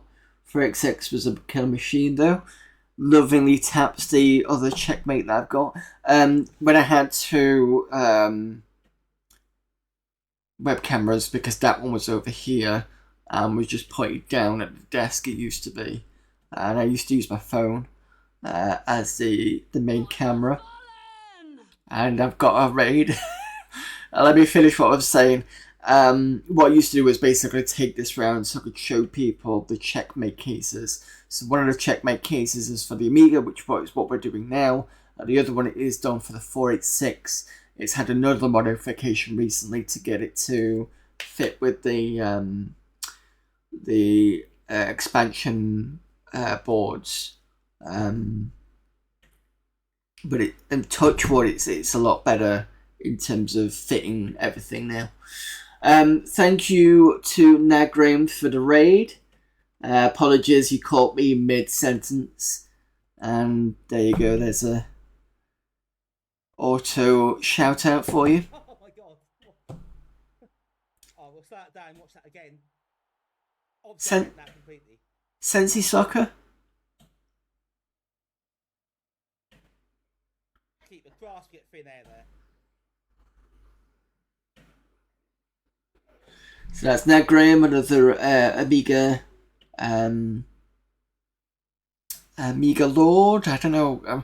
My brain is just when I said Amiga, my brain just went from like something massive.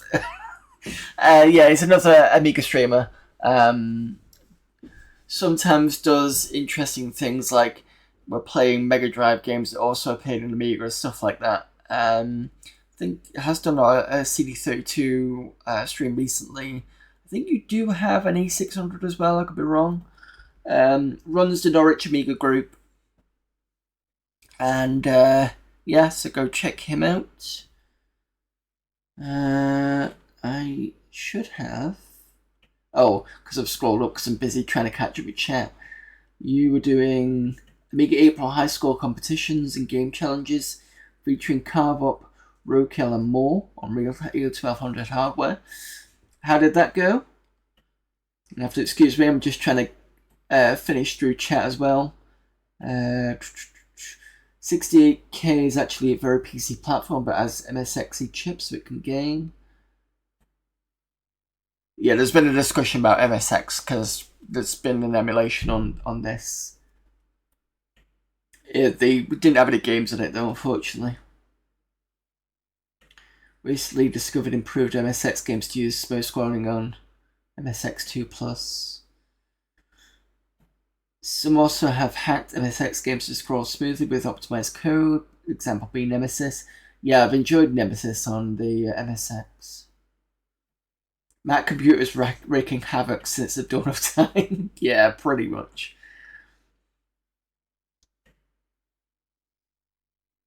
To use the MSX chips, you have to change your game code. Benefit of +2 mods is you don't get the attribute clash. Hitbit, that's the one. Sony Hitbit. I knew it was Hit something or other.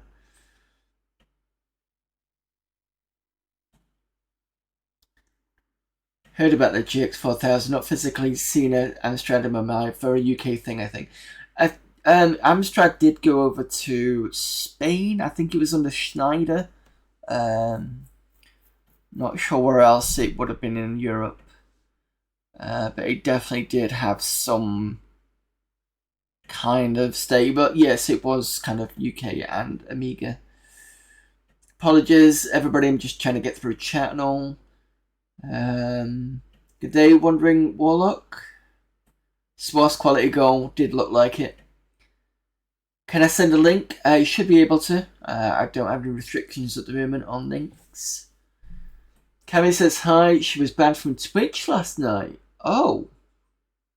Oh, that's... Why was she banned from Twitch?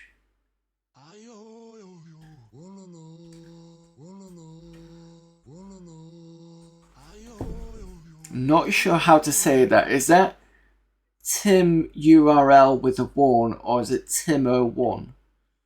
But thank you for the follow anyway. So hi to Cami. I do apologise that you were banned from Twitch, but it seems a bit odd. There must have been some water in that gold.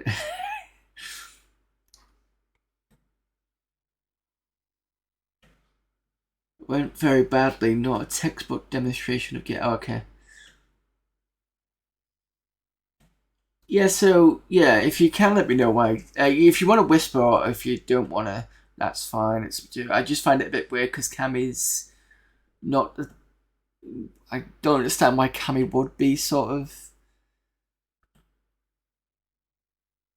As if somebody targeted her. Yeah, but Twitch doesn't just randomly ban people for... I mean, you've got to do something like maybe showing a boob or something like that, or particular, that sort of, Twitch is usually, I don't know, it can be a bit sort of militant in a way, but usually the ban is either, like if I've got kind of porn on my computer, that would consider a ban, or I'm just trying to think of, you know what I mean? It's that sort of, it just feels a bit, someone with a grudge reporting her for violating TOS. I mean, I know Cammy dresses up as Cammy, but it's not something that's against TOS in a way. It's not like she's going, here's the top half of my, chest and I'm gonna stream games through it. I don't think she's ever done that. That would be something that's recently kind of gone on TOS, but alright, whatever. I'm not going to delve into it. It just seems a bit kind of weird. But anyway, hello there, Cammy. I hope you're doing it well. Do apologise to hear for the unnecessary banning. I hope you're back on soon. Do you know how long the ban is for? Is it like a week or something, or you're not sure? Mistaken for a mic. Maybe.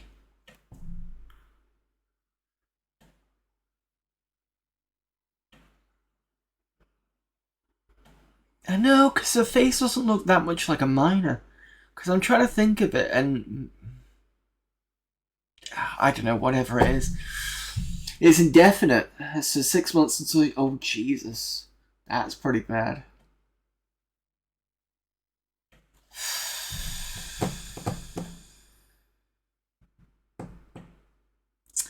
Now I am really sorry, because that's pretty bad, especially considering streamers that do things like Aramath, who do really push against the the toss and the banning, and they only seem to get a week. And Cammy got quite big, quite quickly, and she does great stuff, and people enjoy her content. Otherwise, she wouldn't have got that far. So it's kind of feels quite unfair, in comparison. This is Amiga Cammy, so I'm still orienting in the young folk. Yeah, it's Amiga Cammy.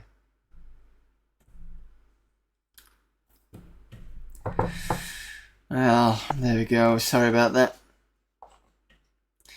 Anyway, let's try and get through some of this. So we've looked at... Oh, this could be interesting. So we've looked at these three. This I'm going to definitely look back into because it looks like it's got DOS in here. That could be useful for getting it running. So I'll have to look at that at some point. Because usually when you get PC task demo, you don't get other things with it. So this could be useful. Spectrum, what we go? Fuck me, look how many. Wow, this is gonna be good. We're gonna get one or two, not like a big folder full of Spectrum stuff. ZX AM is usually the best one from what I'm seeing beforehand. Beta disc.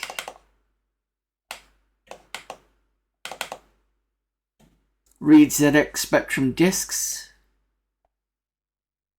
Absolute beta version, no guarantee. Reads on my A4000 from my DFO. So for anybody that doesn't know, that's usually the disc side of the Amiga. Every Spectrum disc written with beta disc interface in format 3.5 inch.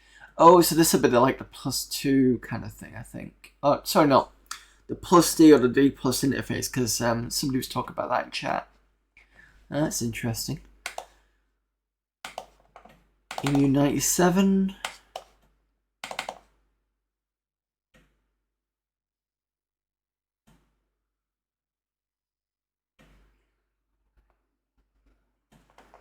This archive contains the ZX80 emulator package in its latest form.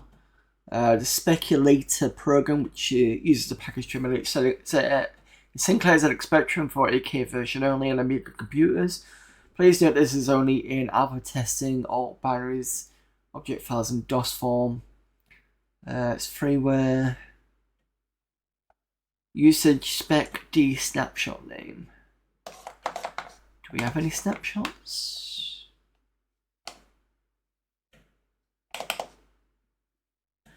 So that's all the assembler files.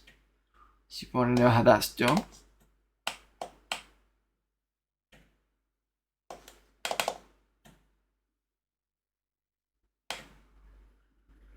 There's more ASM files for that.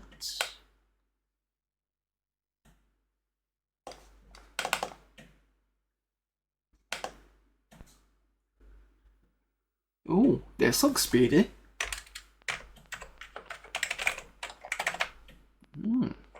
Okay.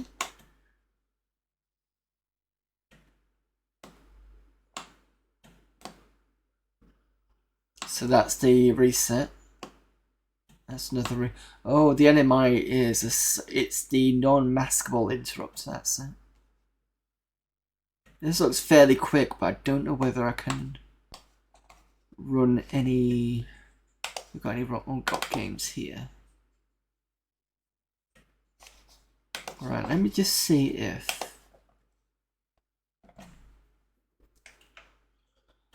Is it ICDO?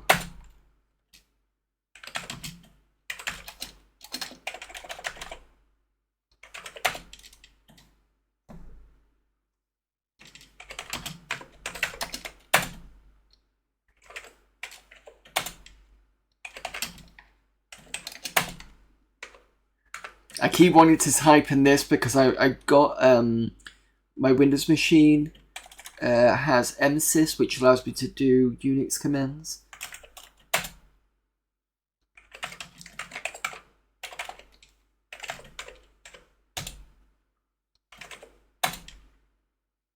What was the? Is it MU97?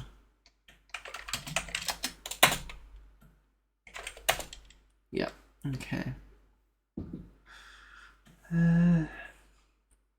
Cool streams, you folks are doing such a great job keeping the Amiga to the spotlight it deserves. So she's back soon. Thank you, A Rizzo. Yeah, I just enjoyed the Amiga. I've been playing around with it for a while, and been slowly playing around with it over the years and adding to it. And I think I'm one of the very few people that would go through the because a lot of people just do all the games, and that's fine. But I kind of wanted to look at all the different things, and I've found some interesting stuff. So this section may not always be the most interesting for everybody, but you know, it's what it is, isn't it? Honestly, going through the cover CDs reminds me of a demo party when somebody brought someone's E1200. Someone decided to go through a HD contents on a big screen. Get that image. I was not even a teenager yet, and I had no saying. I'd say silent and still, while the big guys would do the proper Amiga Underground stuff. Whoever it was, he had all sorts on there. I'm wondering whether there's some certain pictures that popped up. I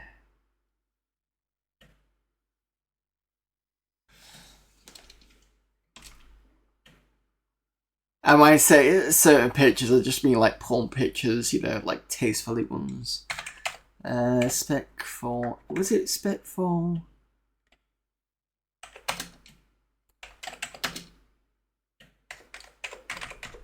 $30, and then it said do the, I'm gonna have to remember how to do this. So if I do AFCD 12, and then, oh, I gotta do all this stupid in the mag. Good thing I've got tab completion, and it was games, wasn't it? No, it's Spectrum and then games. Oops.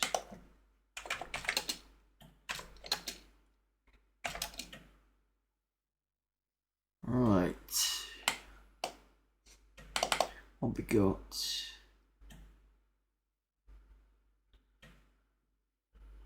Let's try Trapdoor, because that's a classic. I don't know if this is going to work.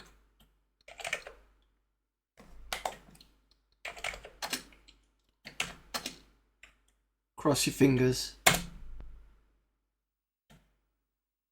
No. Okay. Can't believe that didn't work.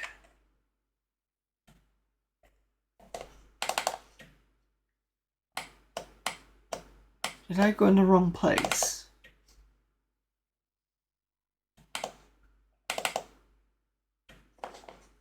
Usage spec D. Spec D causes a low process to do this edit. Okay, don't need to do that then.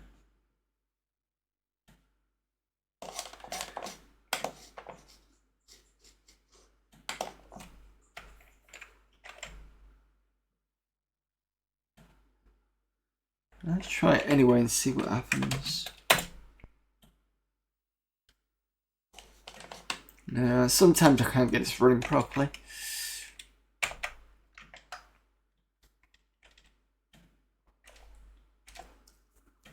That's the other one.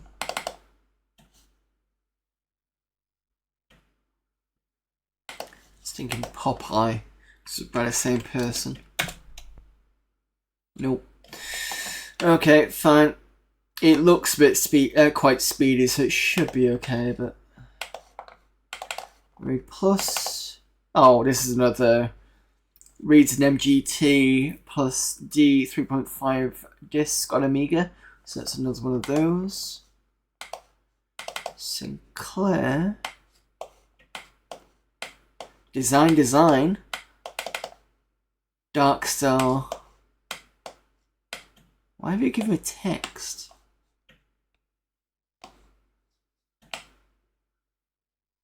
Oh, these are all the games. Body Snatchers, Darkstar, Halls of Things, and Return of Things. Cool, so we've got some more games there.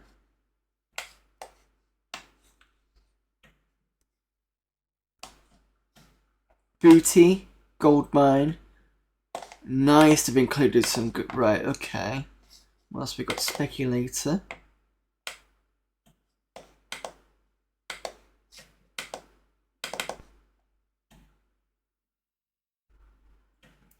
Trapdoor was a decent specky one. I remember I had trouble figuring it out there.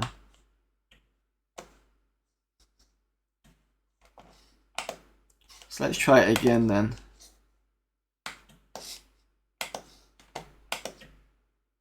It's not like a... Come on. It's a snapshot file.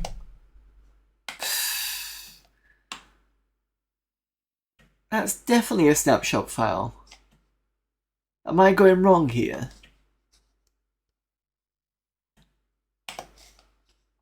Let's try... Design stuff. It might want the dot snapshot. Let's try this one. No. Oh, come on.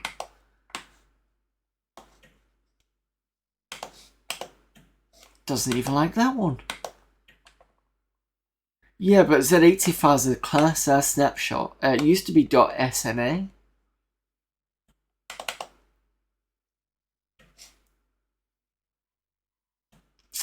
Huh. So these aren't loading.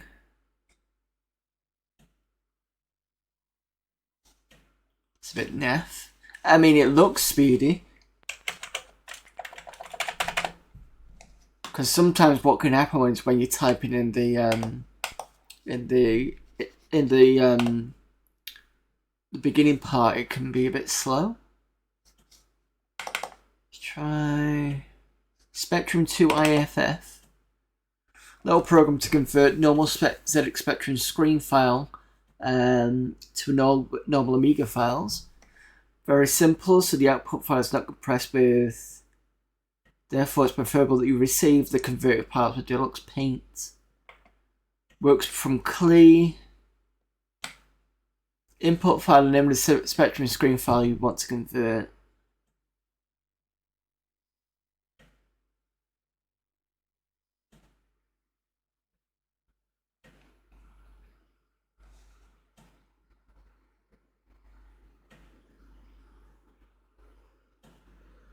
Okay, not quite sure how that's going to work.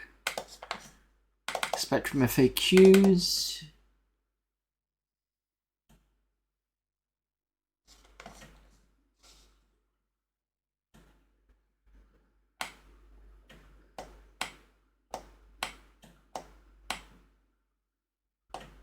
There you go, snapshot files. Snap, which is what it used to be, used to get a load of those, and they kind of stopped and got replaced by this one. So it's definitely a snapshot file. I think it just depends on what it's looking at. Because I do have... Here we go. Some of you might remember this. This is Specky Classics D3000. Came out around 97. That's why I got mine with my PC back years ago. This one I've had to rebuy, I think. But this had a load of SNA files in there. I've got an Amiga one. I think that's been put away. So the Amiga one was all different emulation, really old versions of When You Were In Fellow. That's the other one.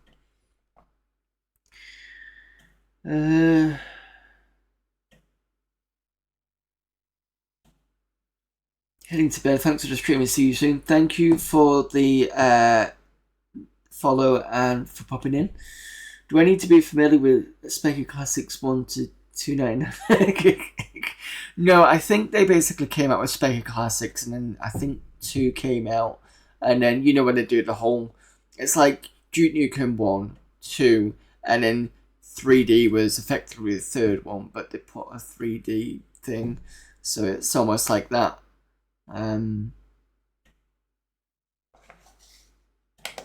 So, okay. Spectrum programs. Mac Specky. Vortex, I think, is a 3D program. I think. Oh no, it's the it's the company Vortex. Because they did Android 1 and 2.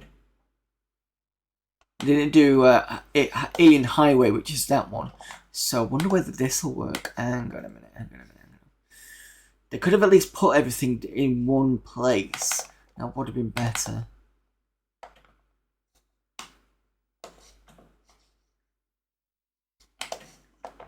Alright, cross your fingers and see if this works.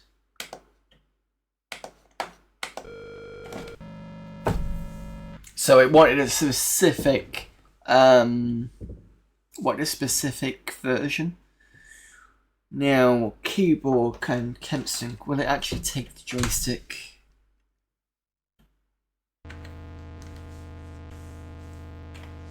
It seems to be running okay. It's got good emulation on the line 1.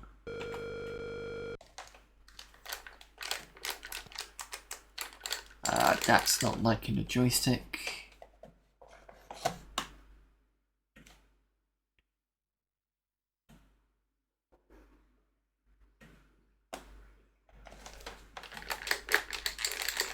No, it's not doing anything.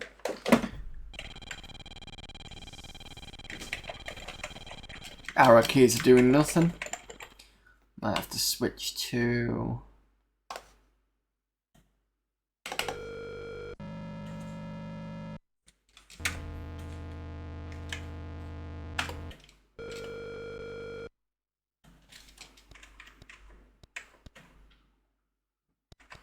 So that's O and P. Space. What was forward and back?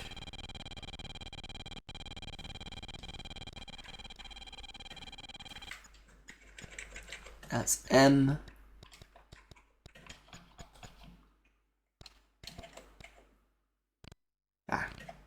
A.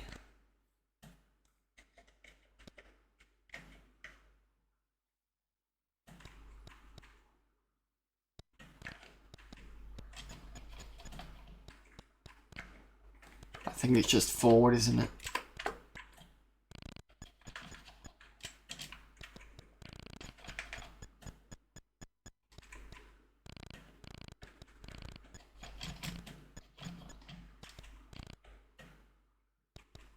Oh, I can see bottom right with the... This is pretty speedy.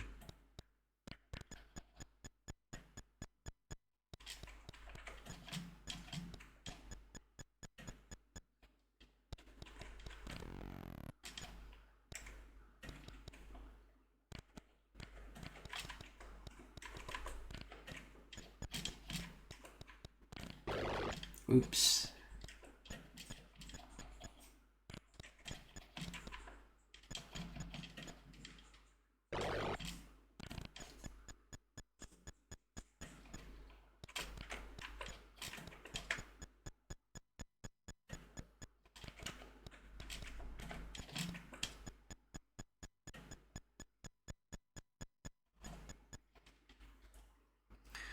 I was a co-sit stop on a Danish PBS called Spectromania with thousands of games in it. Good times. Yeah, definitely. Especially old when I was playing, because I was still emulating Spectrum stuff in late 90s, and I think the old Spectrum World of Spectrum site was quite fun. Just download loads of stuff through there. That's not bad actually. It works pretty well. Would have been nice for them to support a bit more than .sna, to be fair. Is there anything else that I'm missing? So that was ZX Tools. Merlin, I'm sure, is a game.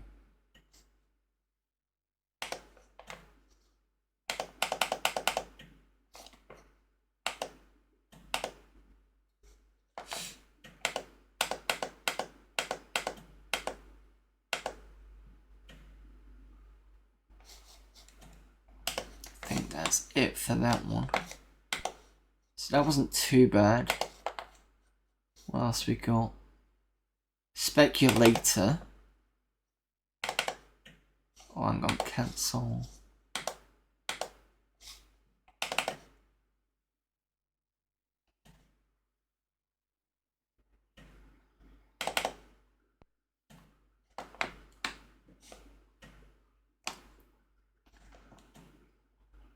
They've got some stuff in here.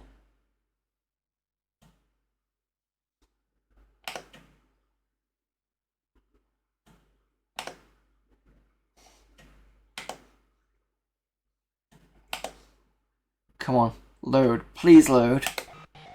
Yay.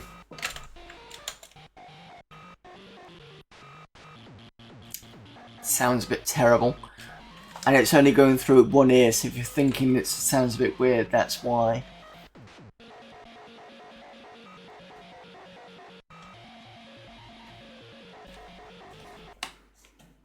Just have a look at the options.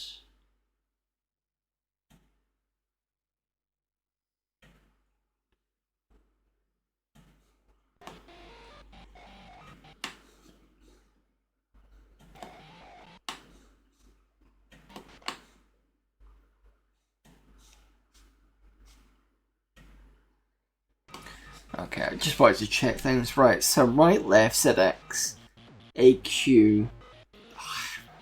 Such a awful, awful scheme. Drop, tip, and hold. Okay. Oh, I can redefine them, can't I? Right. Right, left. Down, up. Drop that. Tip. H for hold.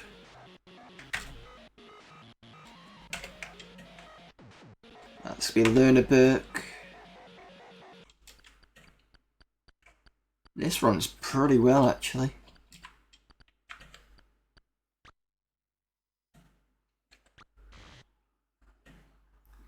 Book, get me a can of worms.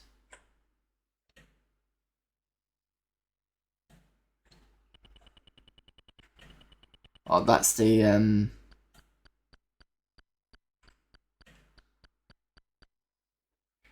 Don't wait for the voice at the stairs.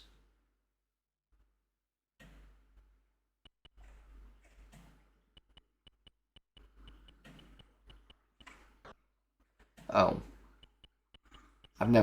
I've played this game very long.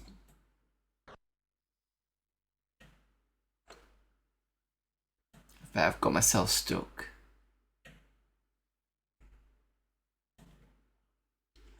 I'm assuming we're supposed to find a can. Is that a can or is that a flask?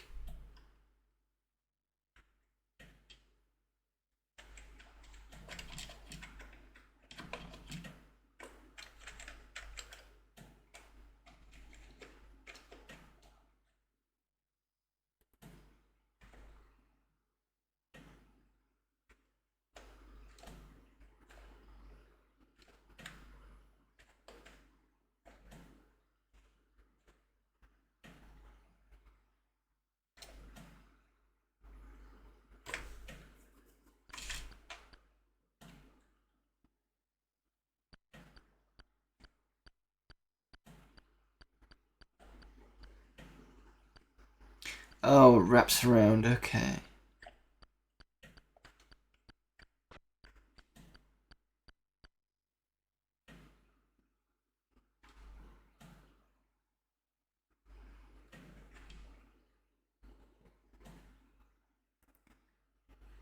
In all honesty, I have no idea what I'm doing.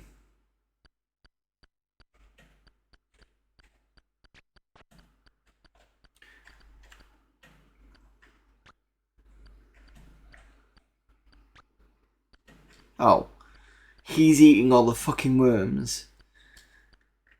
Great. Oh, go on. Where do I put it?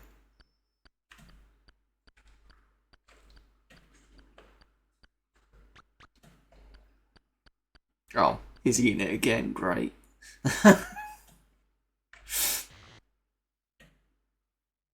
You silly suicidal little Burke. As a learner, I think you are. Complete failure. You're fired.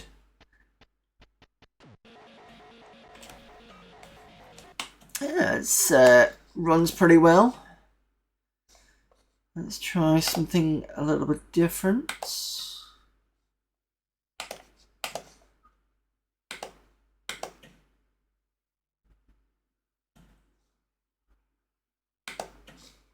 Does this load? Nope. Please ensure files correct appendage at ATOs and X. So this should run. So remember what I was saying about before about all other things needing the ComCon. Well, it doesn't need the ComCon, but it's very useful with the ComCon. There's your keys. So you've got M and N, which are right next to each other for up and down, and you cannot change these. There is the Spectrum Next version of this, which I think it uses WASD as an option, you know, WASD, which makes it a lot easier. Because these are all things I've got to remember, like opening doors with O.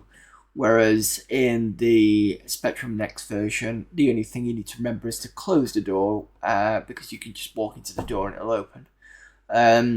Useful weapons are Fireball and Lightning, because they will go. They will auto track. Healing is good as well, because without healing you're dead. I'll do a quick run of this. Look how nippy. This was just as nippy on the Spectrum.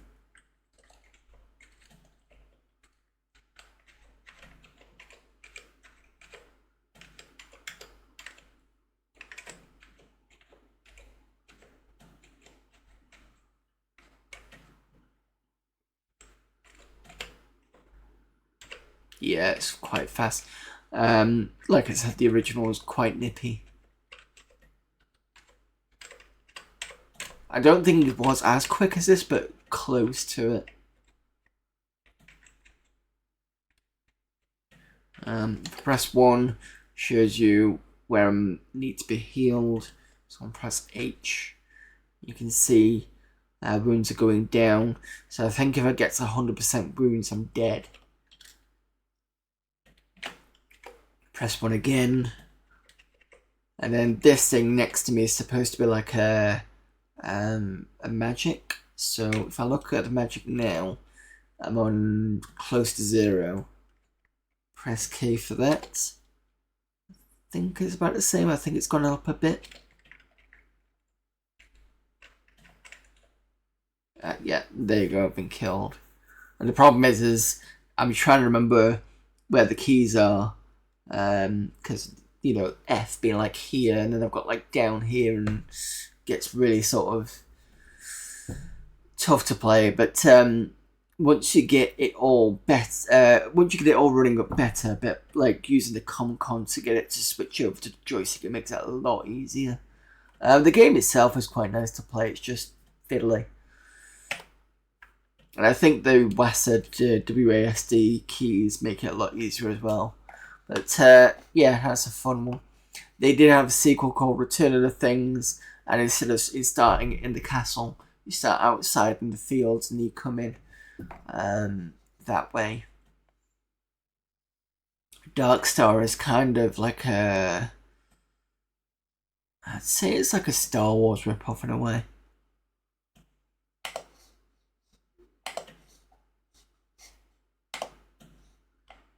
And let's have a look at Booty. This is a difficult game.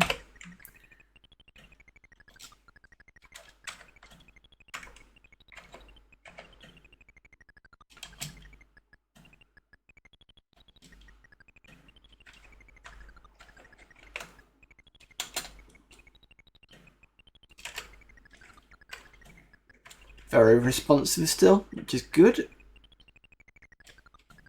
I think some of the early emulators were not very responsive on the Amiga.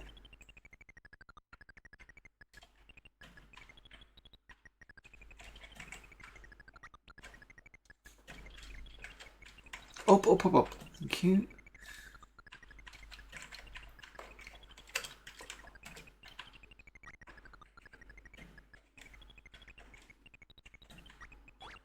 Oops. I think the music on this is a bit too fast. Someone want a green chat, perhaps?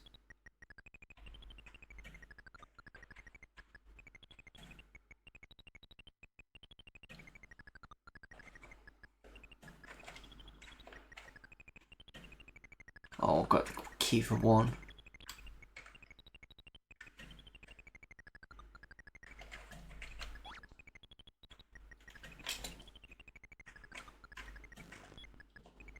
Yeah, that's booty. So you can see how kind of. But these emulators aren't too bad, to be fair. How fast is the Amiga CPU? It's an 030 at 50 megahertz. I don't know if I've ever shown this before. Well, I've shown this before, but I don't know to you specifically. So just to see how fast it is, and I think it beats out the 3000. Where's it gone? Sysinfo.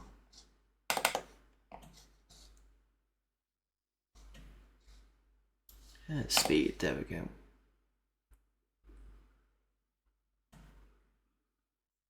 So I am here beating out 2000 to 1200, 2500 and 3000. Nowhere near kind of 4000, but I'm definitely beating a 3000. And that's where I am at the moment. It's quite nippy. And I think it also helps that I think the memory is 32-bit as well, so that's going to help.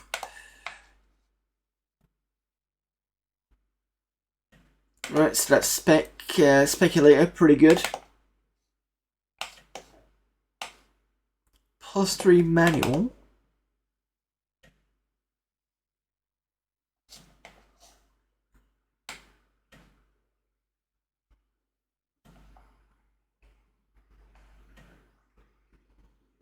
I don't know what the hell this is. Right, ZXAM, which is some what someone suggested anyway. There's nothing here. I think it was Photon that suggested it. Oh.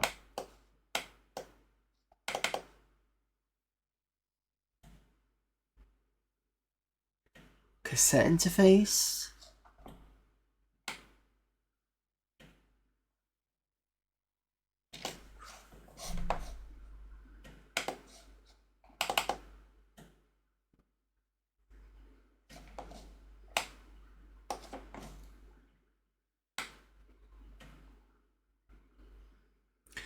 Oh, is this using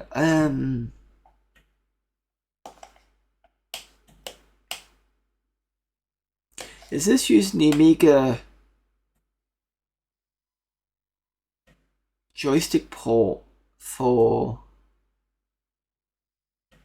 some sort of cassette interface? Or maybe the I don't know if it's got a no, because the joystick port is a male, isn't it? So what's it using? Just have a quick look.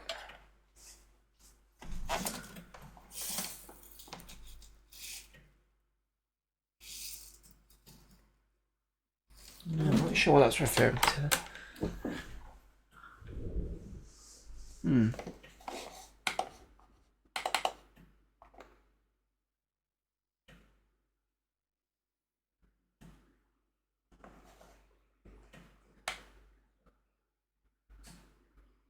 I don't know what it's referring to.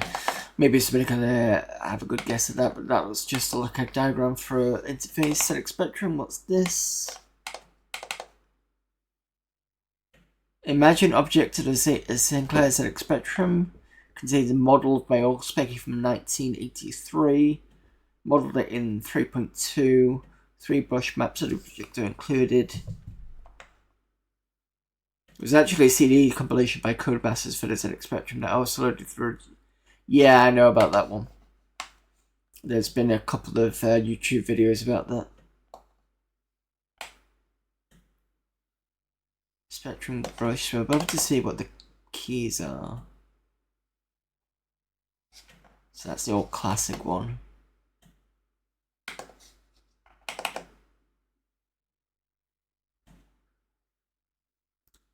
See overlay. Oh, and that's just the logo, isn't it? I don't think I'm going to be able to open this, but let me have a quick look at multi. Yeah, I thought so. I don't have Imagine, so I can't open it. Right, that's the Spectrum folder. That's interesting. So that's the fullest folder we've had so far. I think I'm kind of pushing it a bit for time, but what I'm going to do is I'm going to have a quick look at this. So this is, this looks like the Game Boy emulator. I think there's going to be some ROMs in here, or at least hope so. That looks like a nice menu.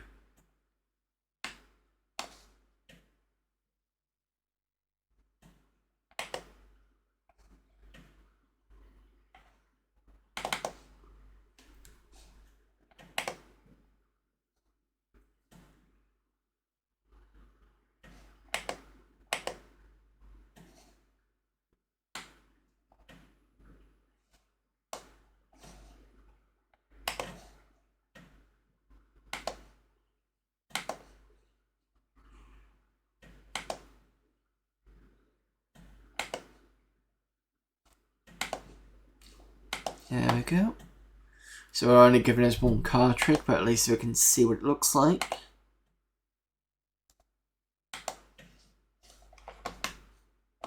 Can I actually...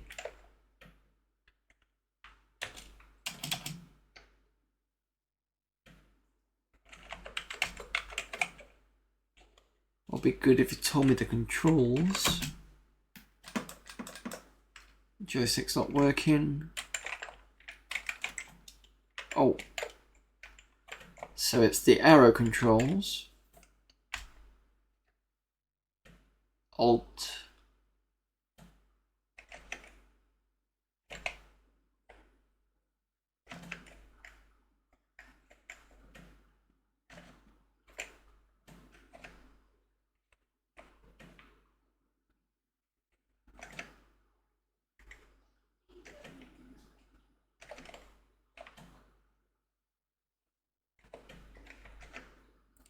You know what to say about these type of games? The winning move is not to play. I messed the last one up, but I'll have to see. I think for next week I will go and find some cartridges for the Game Boy and test it with this, because it'd be good to see things like Mario playing on this and seeing how well, because Tic-Tac-Toe looks okay, but it's arguably it's a simpler game for a Game Boy. It'd be good to see some other stuff on this. It'd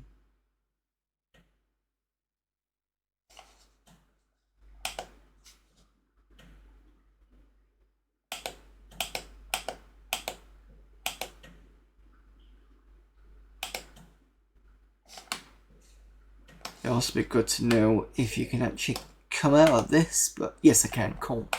Right, so we'll have a look at that next week. We've got this AXF64. Another C64 emulator. And we've got SS Comp List. Shapeshifter compatibility list, fair enough. And FS, that looks like a disk drive. 1541 was the C64 disk drive. Yeah. Full-blown Amiga DOS file system. Yeah, okay, fair enough. So we'll look at those next week. I don't know why my screen's gone green. Let's do a bit of...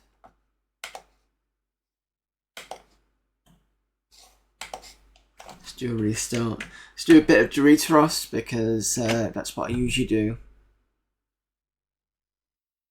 Thank you very much. Did the stream. See you soon. Thank you for popping in, Retro Game in Denmark.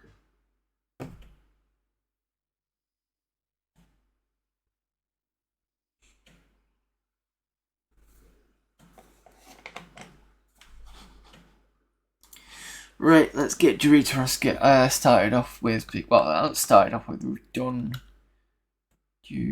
Yeah. The Amiga knows he's streaming. It's trying to find a green screen. Yeah, it sounds about right. Can never remember how to spell this.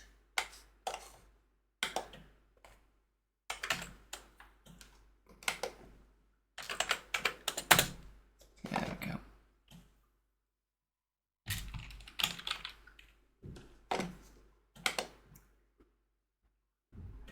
Okay, but get a good hour in and then I'll be done for tonight, I think. Bit of a longer stream than usual, but that's fine. It happens.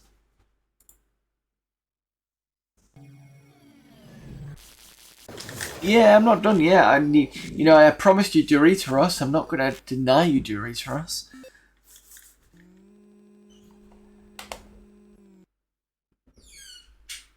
Because usually, most people know, the way this works is first half hour is, the CD, second hour and a half. Let me rephrase that. The first hour and a half is the Amiga disc, and then the next hour and a half is the game itself. And I'm not going to kind of deny you the game, because I want to play it as well. And I've finished Millennium 2.2 before, and this was a suggestion from someone else. Do apologise if I've forgotten who it is that suggested it to me, but it's been quite a while since I suggested it, and I played other games since then, so I did promise them I would do it, and I am doing it right now. But as last time, I did want to play the first game, just so I had something to, play with. Right. This is loading. Cool, that's in, because I remember that.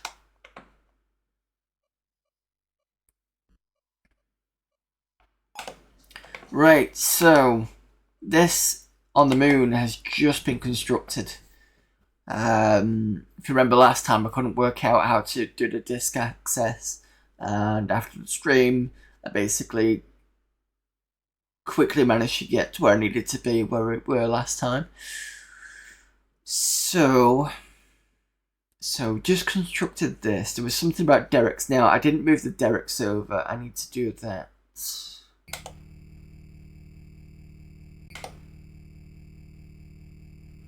For those who don't know what derrick is, it's basically it mines resources.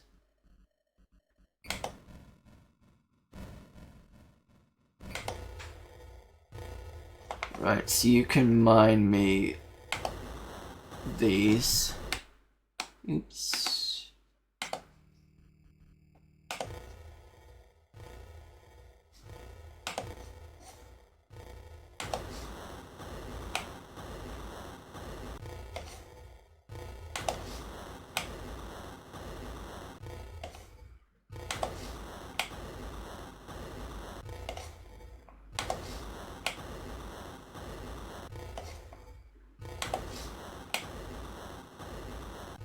So there's between 5 and 6 there. Space Dog, I don't want that one, I want this one. And I need to change this to...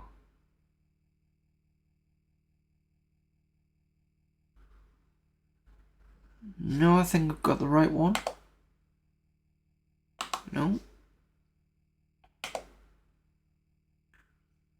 Out of stock.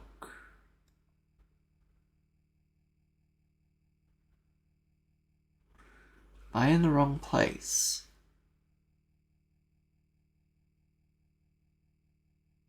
Yeah, it's more a strategy game, this.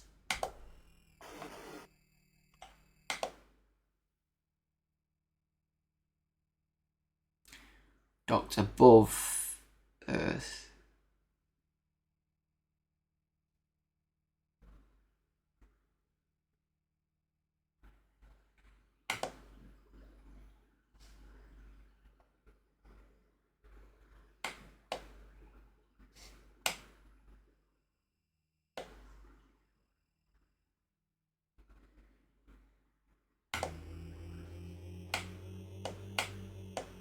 Ah, I see. And I need to land to Earth because it's not there. Okay, so I've landed on Earth. I need to go to the shuttle.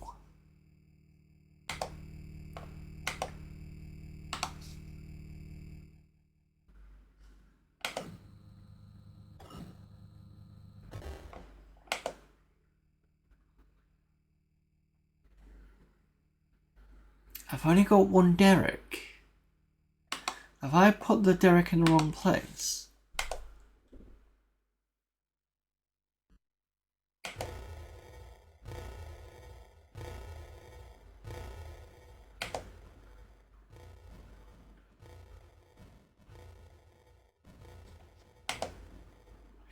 Yes, I've made it in the wrong fucking place.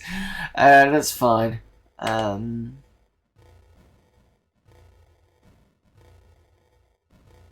It's funny how I spent probably hundreds of hours in Amiga Elite, got Elite Dangerous, spent 20 hours trying to find some good way of flying the ship. And 20 hours is my playtime on Elite Dangerous. My playtime on Elite Dangerous is 0 because I recently installed it. Now I got the game years ago, but obviously I've got different games to play. And eventually I was like, right, I'll get around to playing it. Because I've got a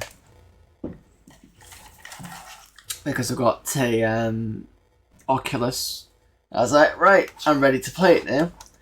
So I installed it and couldn't actually run it because it keeps saying, I mean, I've created an account with it. It just doesn't seem to want to let me play. And I can't be bothered. To be honest, I just can't be bothered kind of faffing around with it. I just want a game that I can get in and play. I don't want to have to do the whole faffing around of sort of going to speak to someone to tell me to get them to sort my account out to do this. And it's like, look, it's a game. I just want to like go in. If there's an account I need to set up, fine, I'll just set it up. Like just do name, register, whatever. That's it. I should be able to play. Otherwise, it just gets being a pain in the ass. Yeah, the accounts thing is just fuck that. I can't be asked. So I do have it. I just haven't played it because I can't.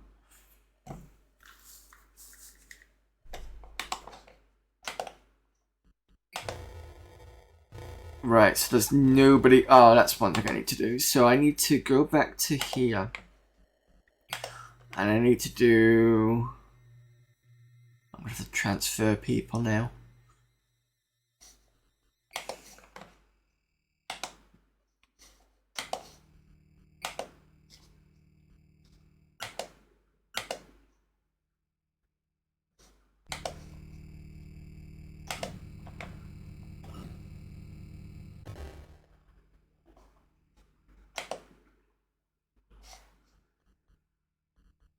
So you're ready to be transferred over. You can do product.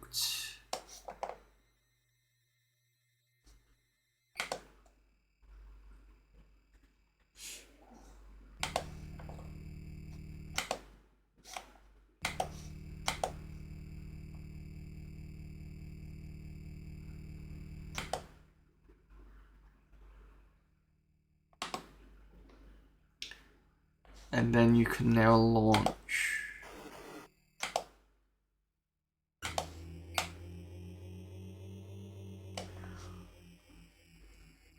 Then you can dock.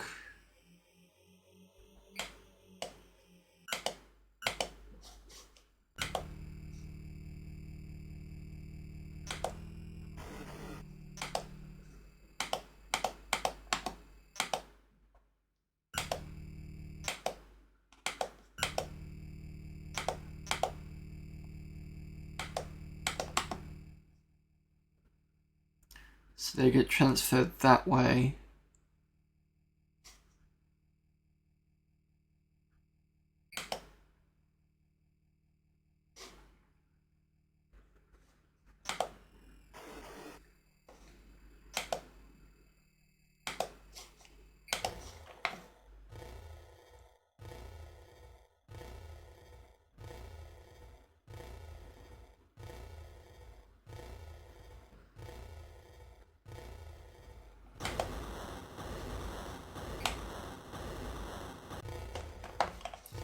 Okay, so I've got a cryopod now.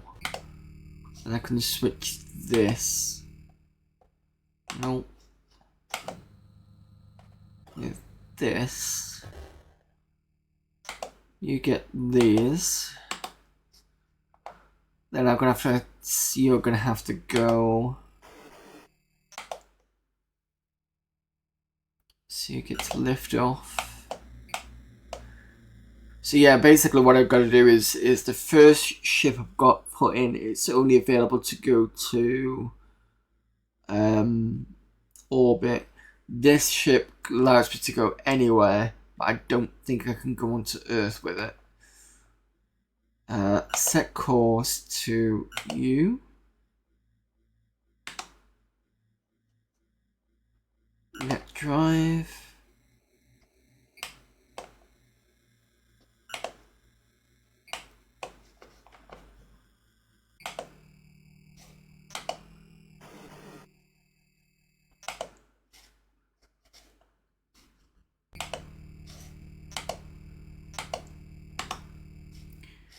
And then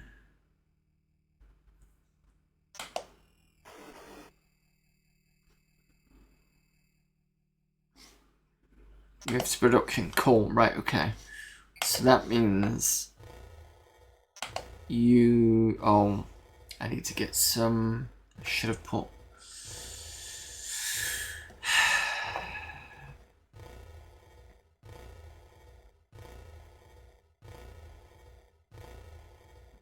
like I say, you can't play when you want. You were like, yeah, that's true.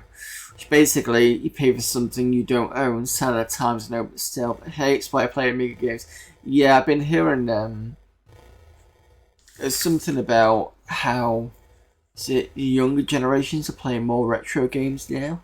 I won't be surprised if half of it's just because games are simpler to play. You get the full game generally. Even with Klingon or Guardian, it's bad to patch it a little bit. You don't have like 15 gigs worth of patches.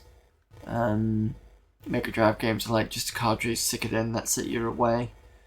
So I'm not surprised if that's happening. But as things go, it's always about a cycle, isn't it? So the cycle is, you get to a certain point and everybody does stuff, and then what is it? I think the best way to describe it is what is old is new again. In some ways, you can drag something so badly. In terms of modern gaming, they've got to the point where it's kind of. I think they've gone overboard with it a bit more.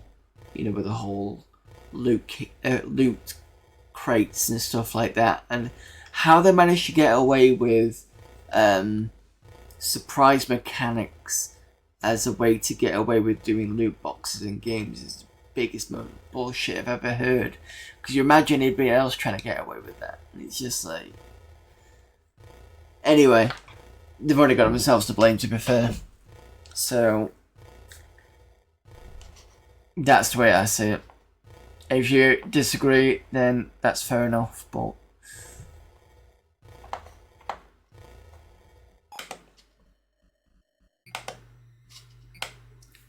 get this lot trained.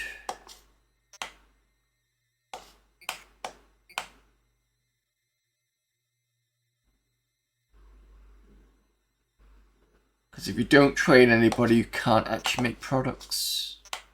Or you can't do research, or you can't have Marines.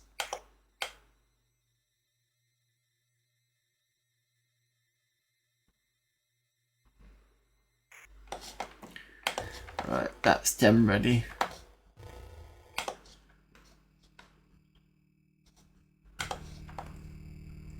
So you're empty. I can switch out for this.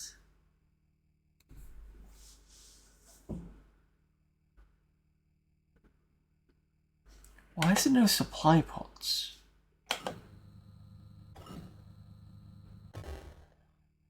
Unless the other one took it all. Okay.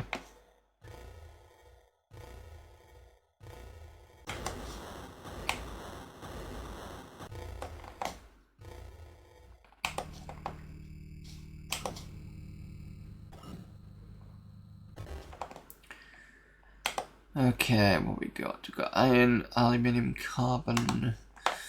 What was the issue with iron, titanium, carbon? I could only do one of these at a time.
So if I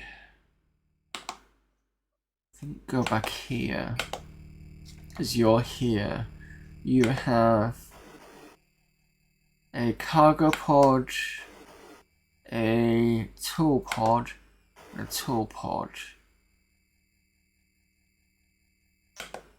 So you're gonna have to come back anyway.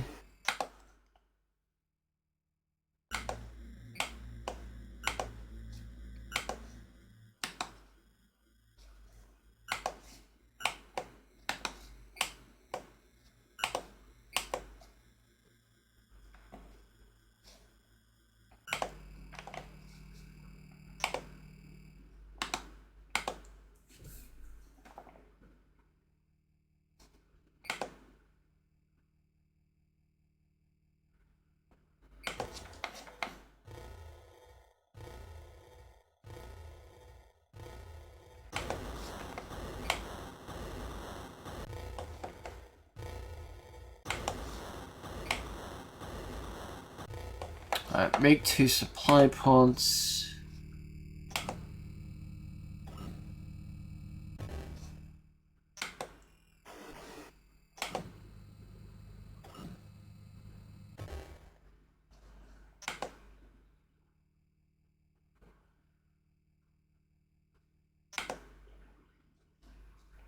It's got iron. It's got titanium.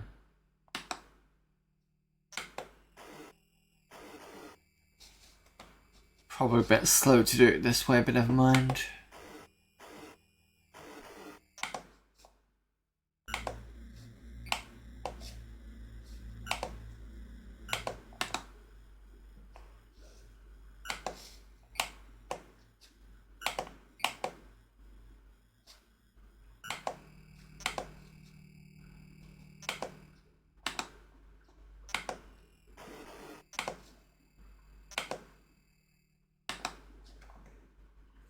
There's gotta be a faster way than this. Because what I'm doing is I'm shifting production from Earth up to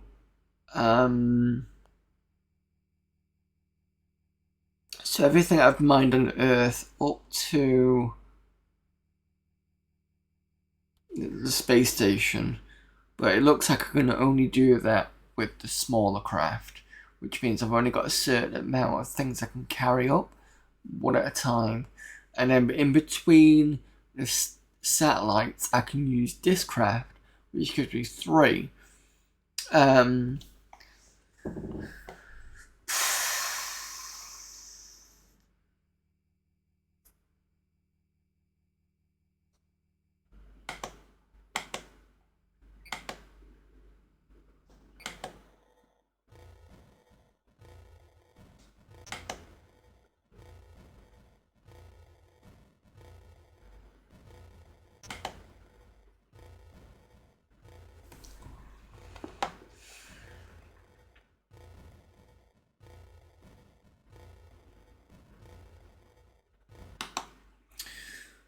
Maybe... I mean, this is only the moon and Earth. Just wondering whether it's an idea to look elsewhere. The thing is, I'm going to have to do this anyway, because if I look at Earth and I look at products, there's another one I can build up here, which is the factory section. But that needs stuff anyway, so I've got to put it up and down. I mean,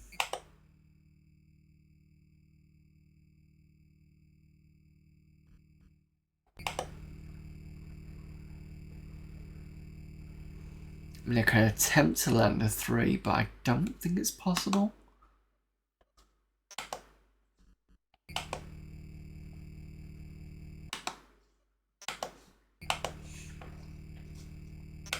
Let's try it.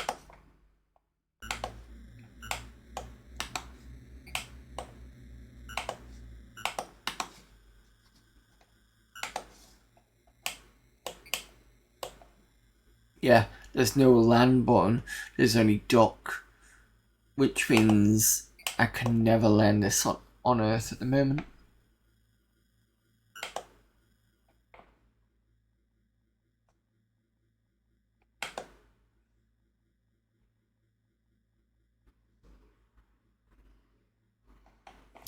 Let me just check what the ACC does.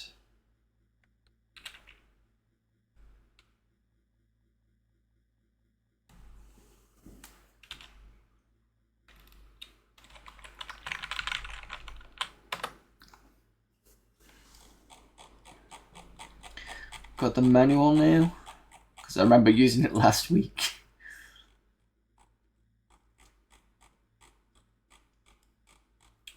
It's probably something I'm missing.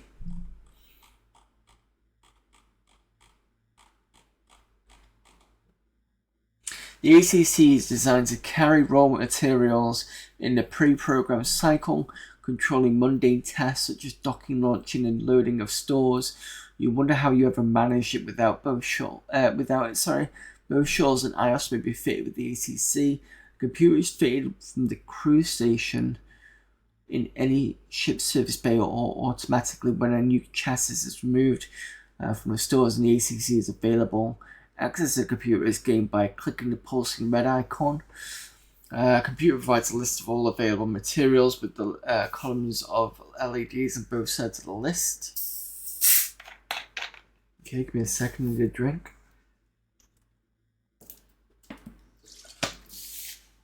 To program the ACC, simply toggle the required LED on or off. For example, to take iron from the surface to the orbital factory stores, toggle the green LED to the left of iron so that it's lit. The column to the right of iron should be off. Now engage it. Oh, so I should be able to do this automatically.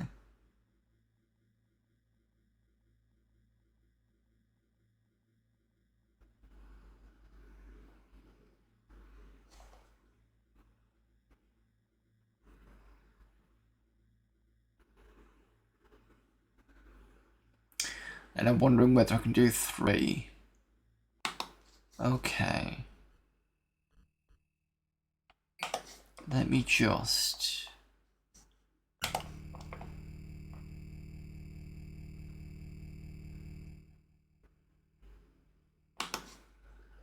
Can I do that with this?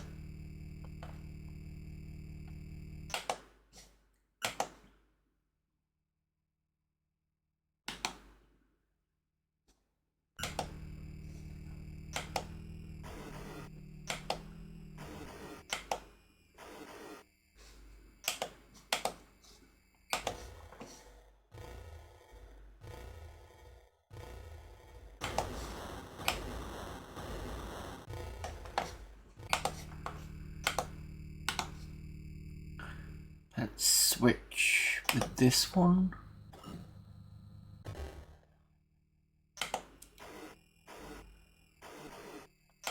Let's see what happens.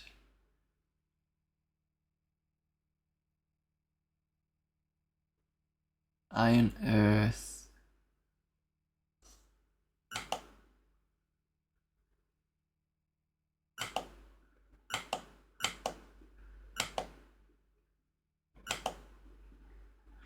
Oh, I see. So this will go from Earth to the moon.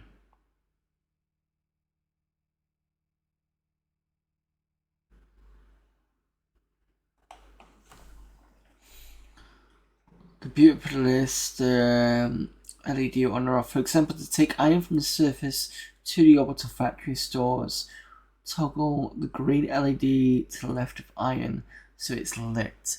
So that's like this side. The column to the right of iron should be off. Now engage the ACC by activating the engage icon. With this setting, the shot will fly from the surface to the orbital factory and back, carrying iron ore to the carrying iron on the upward trip each time, depositing in the orbital stores. The 2 pointers on display show which material will be taken next. If multiple settings are made, the pointer will cycle through selected materials, taking one part at a time. Note that the computer will not take any action while the ship is in orbit. Dock or land a craft manually to begin the cycle. The computer may be disengaged at any time or set to complete. The ACC also controls all refueling of the ship when it docks.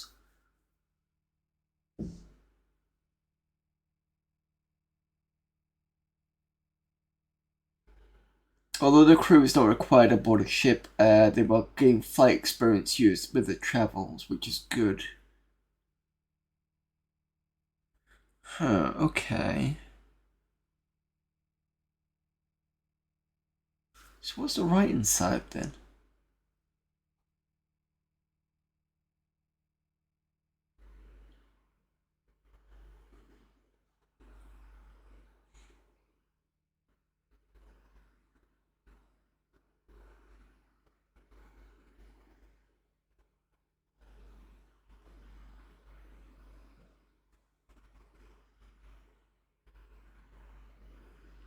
I'm guessing left is Earth orbital and right is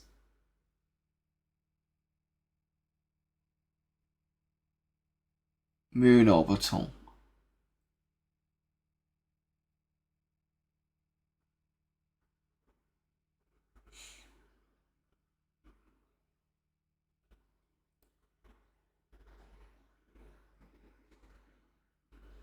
The 2 pointers on display will show which material will be taken next. Multiple sets are made. The pointer will cycle through the stock selected materials, taking one pod full at a time.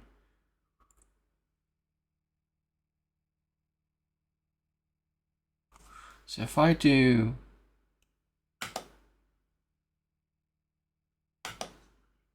that, I should get iron, titanium, aluminium. Click engage.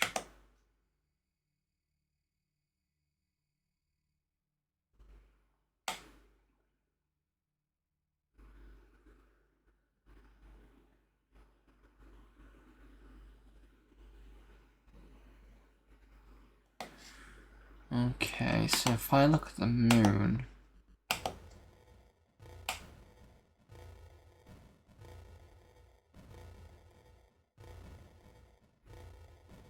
I don't see any changes.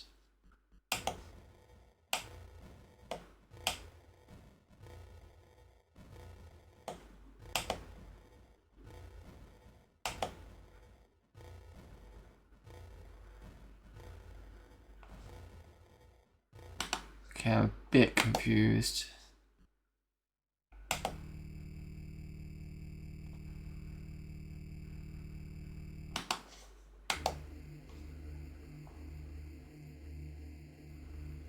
Empty cargo. Launching from the Earth. Transit to the moon. Docking with moon. It's got no cargo.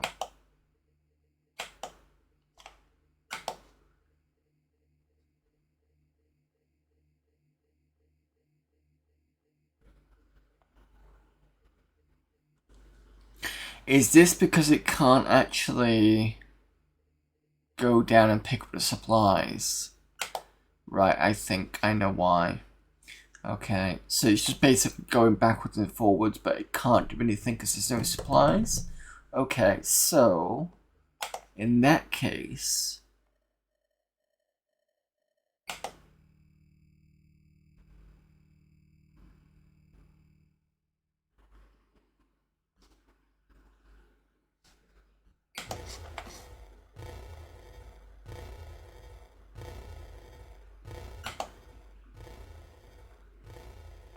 you can't do anything because you're not an expert.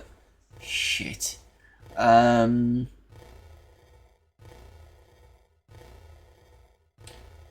Just get you to make all different things.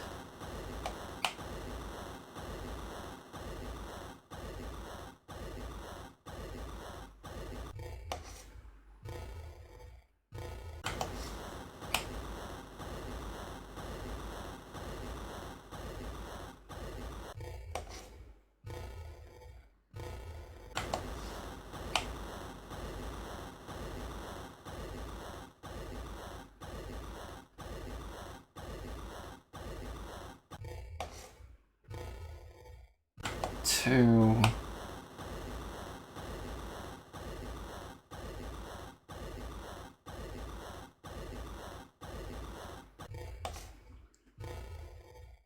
Three.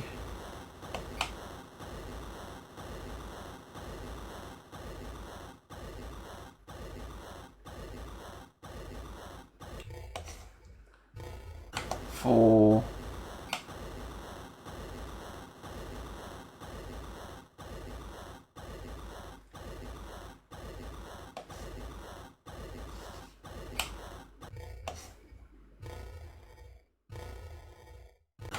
Five.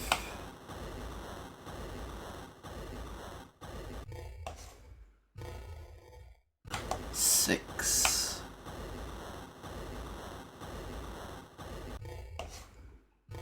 Seven.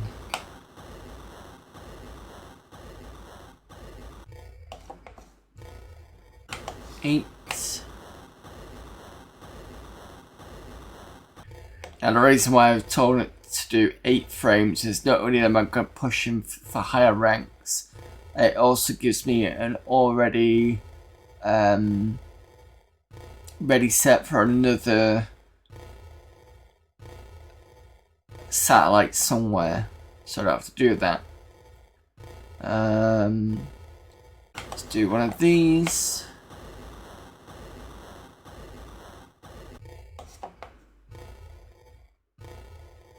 Do one of these.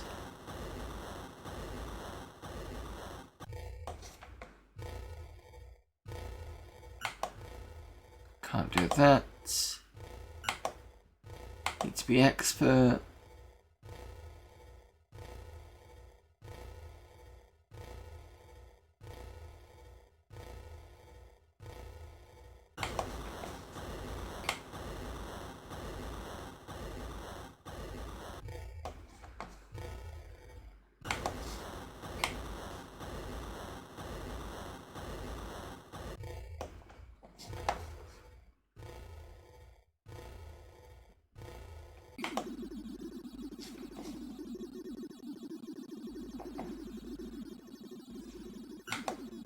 Oh, you can make those.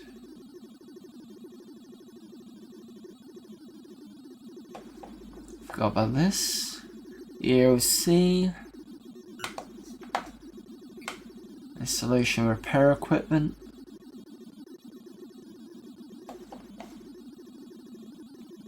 Hydraulic grapple.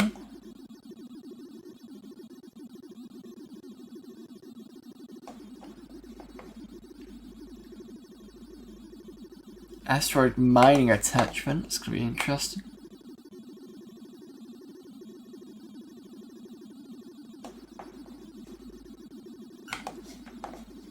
Resource station section.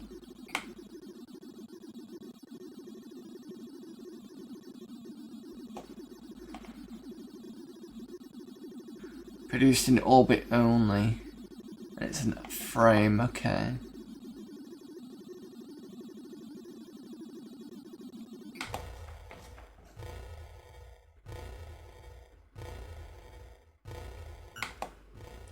So all these are all only in orbit.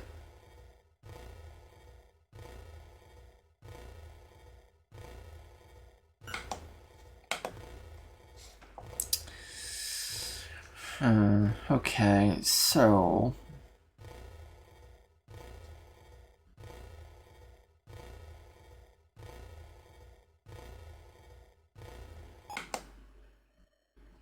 just trying to think how I'm gonna do this.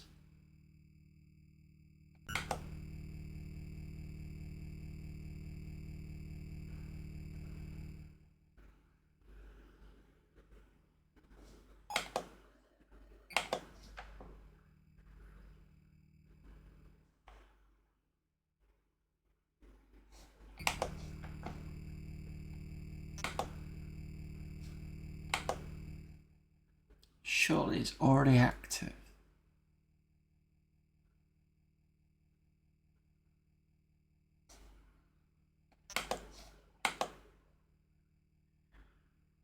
I guess I can only have one shuttle per bay. You can't use it for anything else.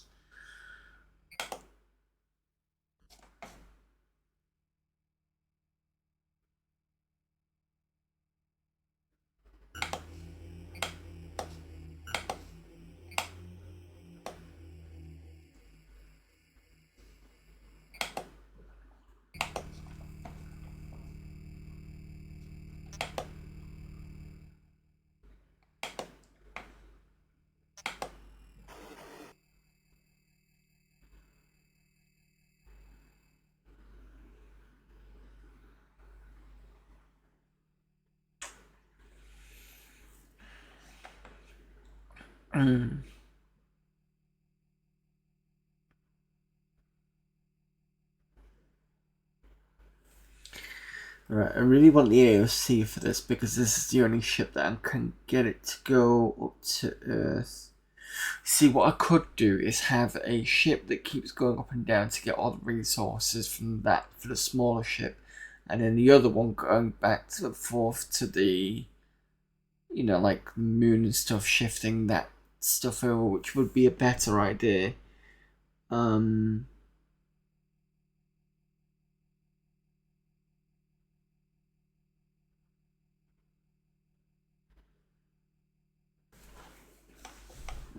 So I'm going to switch this to that. Push these frames. That's what it's going to do. It's going to push these frames up. It's going to be a bit tedious for now.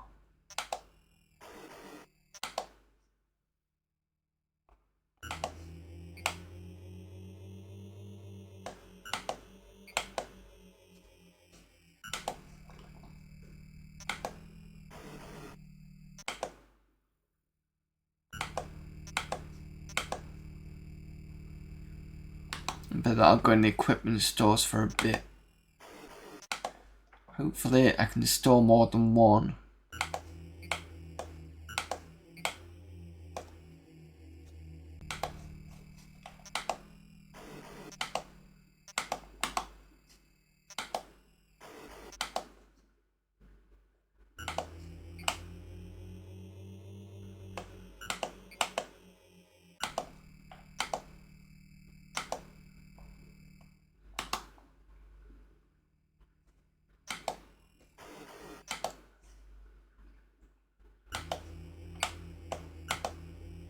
Didn't want to do that.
do that. This.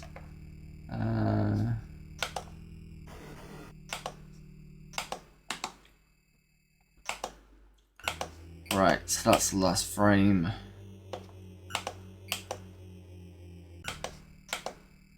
Eight frames, right, okay, so that's done. Why did I need to do that? I can't remember now. So I did that because,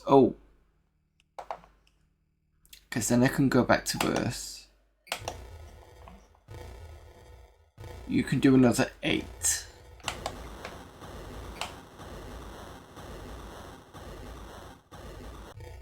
One, two.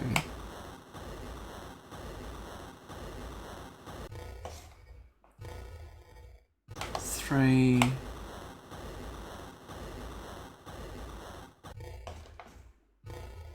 Four.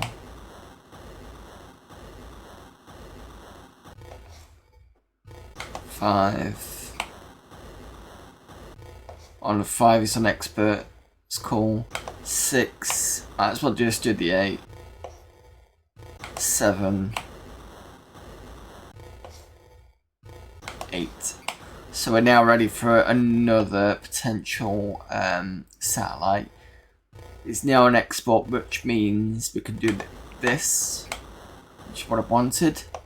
Right, so now we go back here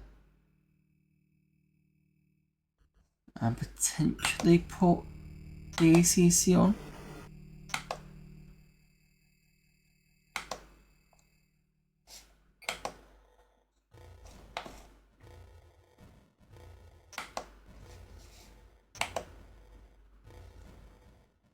I just made an ACC.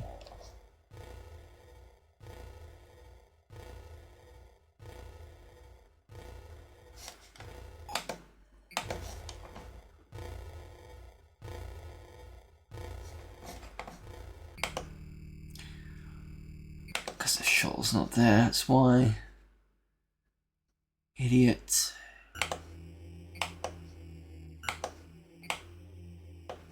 Right, okay. Try this again, shall I? There we go. ACC is up. Right, so this should work now. Supply computer. I want to do this one, and then this one. Turn this on.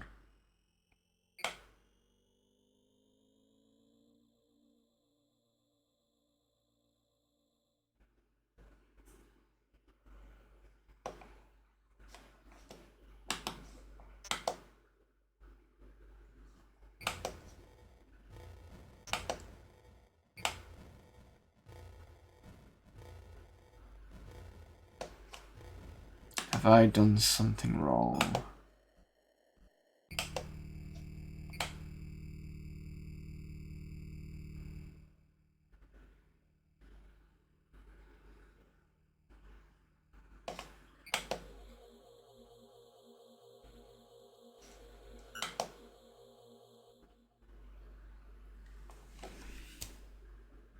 No supply pod, that's why it's fucking...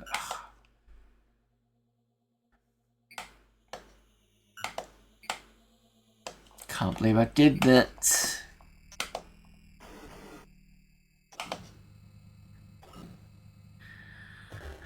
So we'll try that again.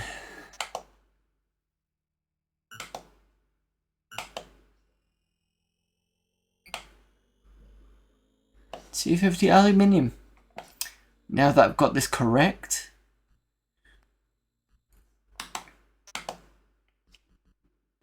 let's watch your stores.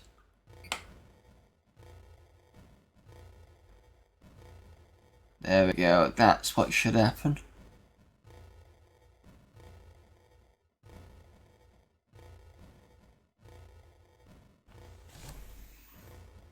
Let's give it up to about 1,000, I think, and then we need to switch to copper is another one I need to push up.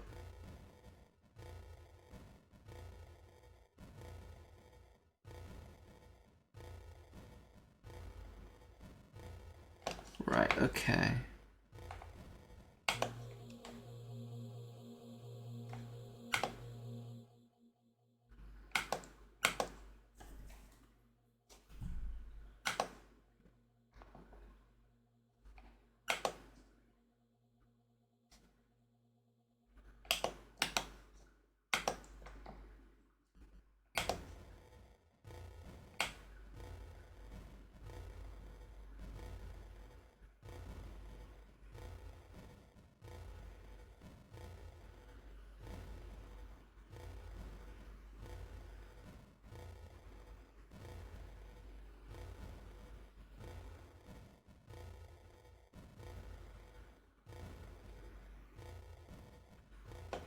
Right, okay, so we're getting some stuff in there now. Where is this one? You have 2, so you cannot complain. You got 3. Right, so the next thing that you want to do is I want you to do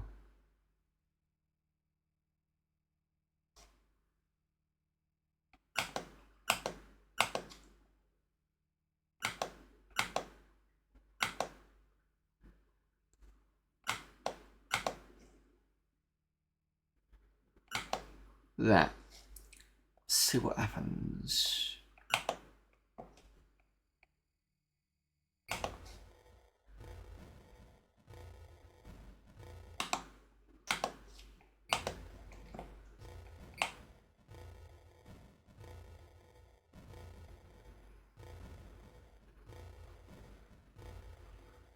Have you taken stuff? Have I got this wrong again?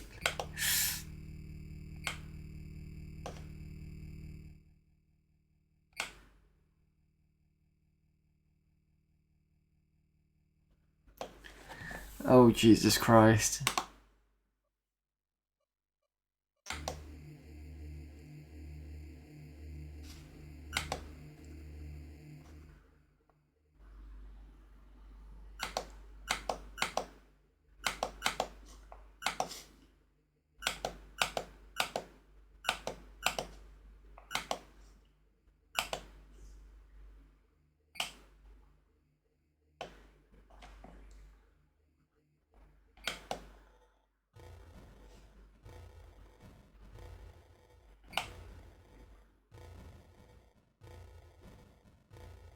Right, okay.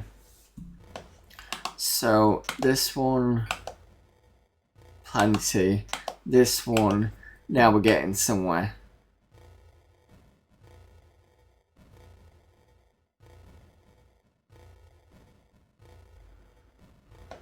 There we go. Now that got it the right way around.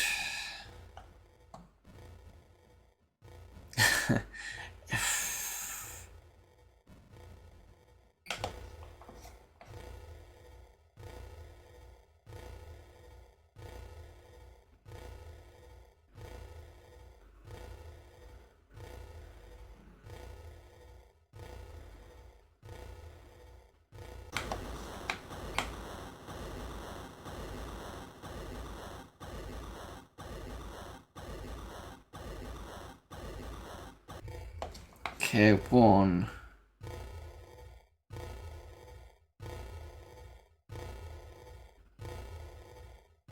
2.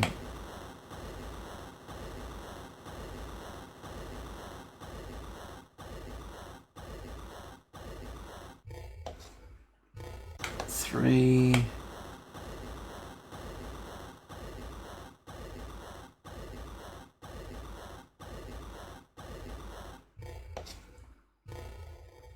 4.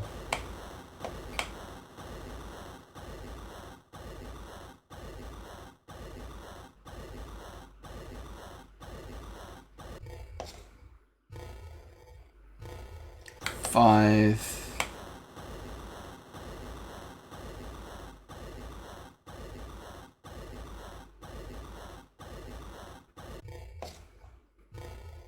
6.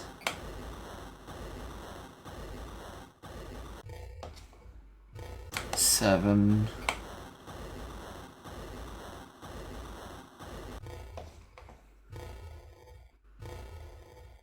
8.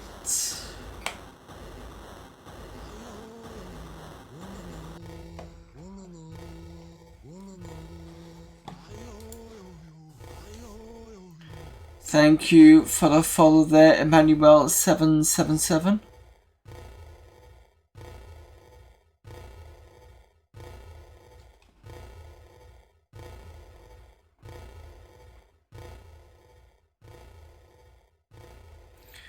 What I want to do before I finish streaming tonight is I want to be able to get another satellite done. So if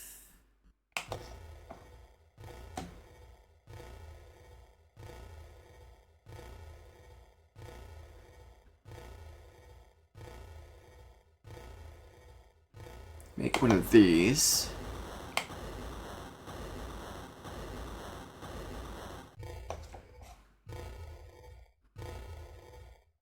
Make one of these.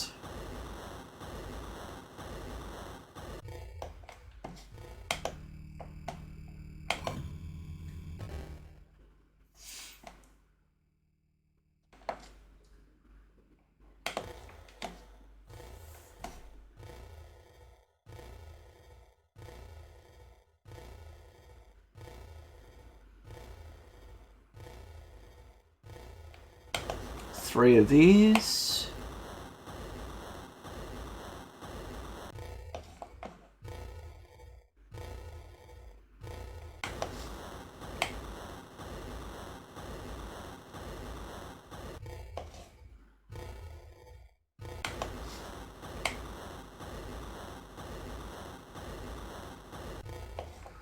And then I'll do 3 supply pods as well, just in case.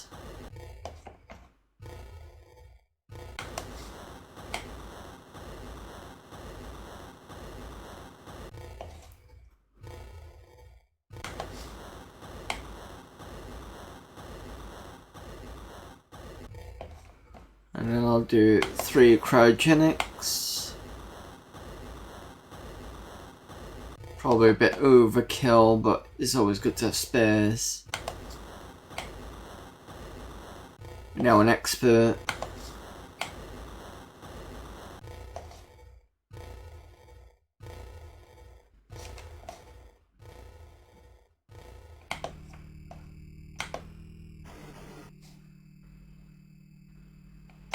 Tool. Tool. Tool. And I think I've got some...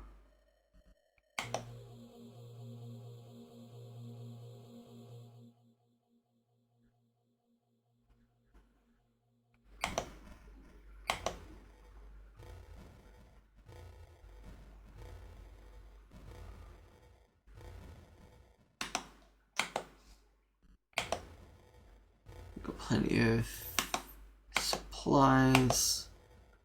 You've really got plenty of supplies. Okay. I need to shift people over.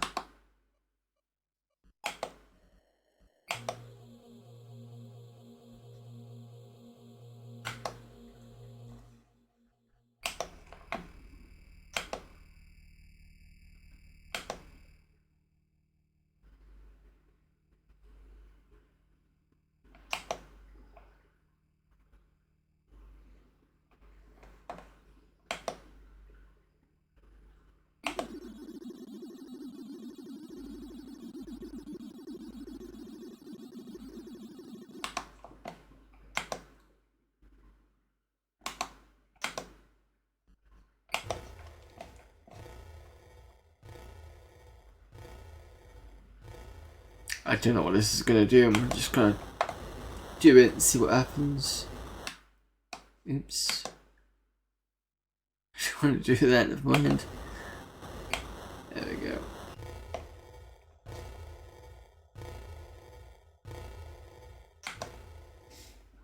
Need silver.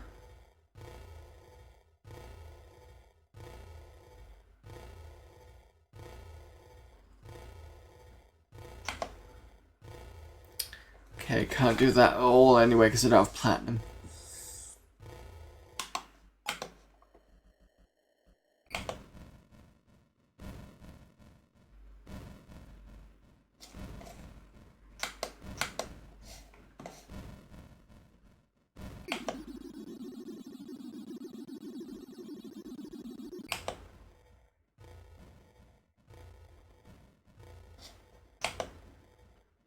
I've got 2 derricks, but I can't add more.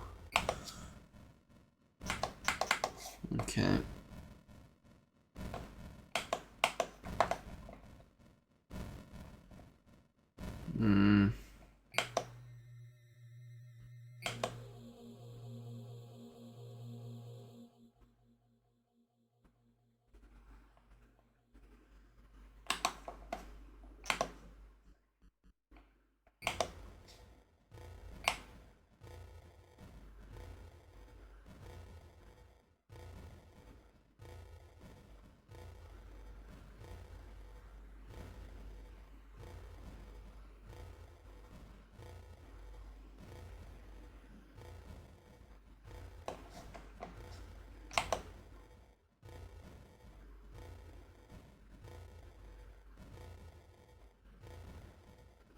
think what I'm going to have to do is I'm going to have to stop this.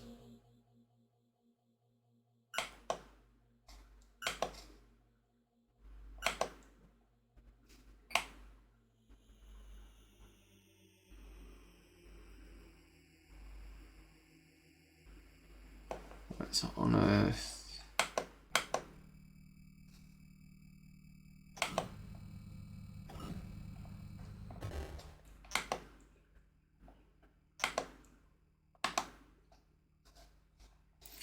So what I'm going to do is I'm going to shove this up to... I can't go to the moon, can I?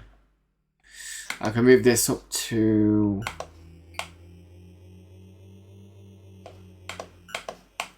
Earth.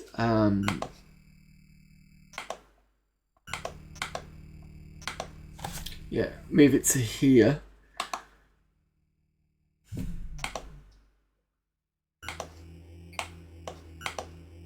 I don't want to dock again. Put this back to service.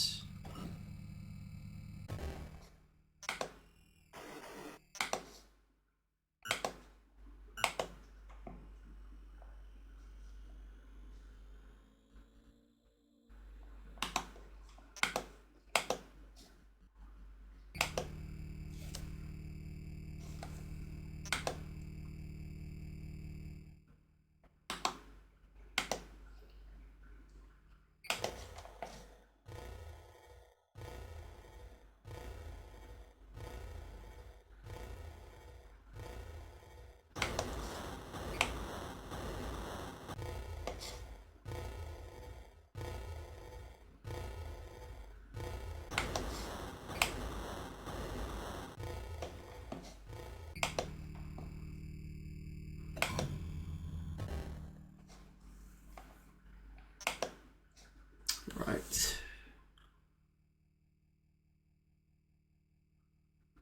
Then you...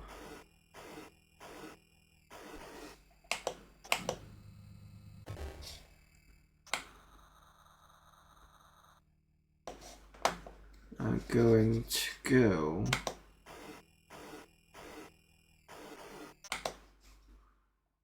to the moon.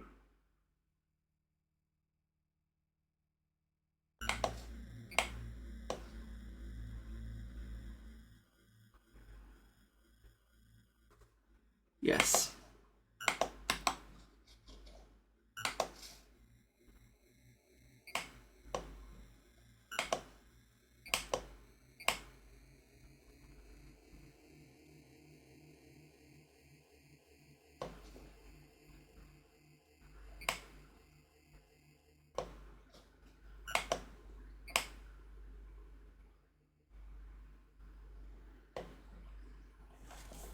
Docking with...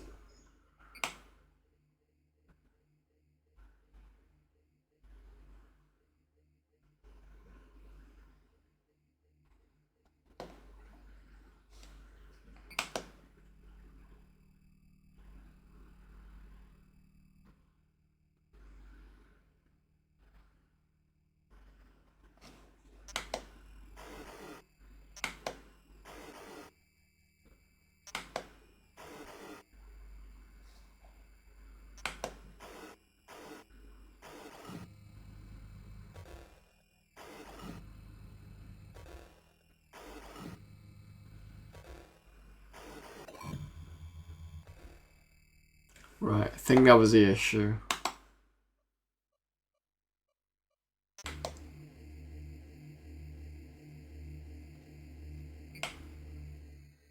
There we go. Right, okay.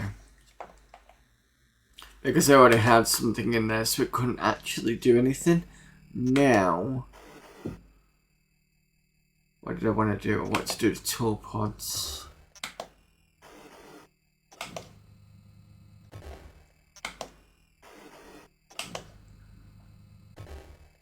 Right, and then I'm going to put them with the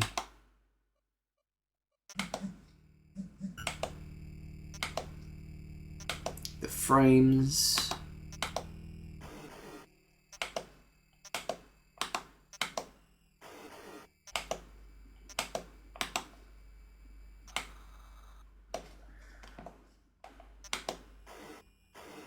And then we're going to pick our next place to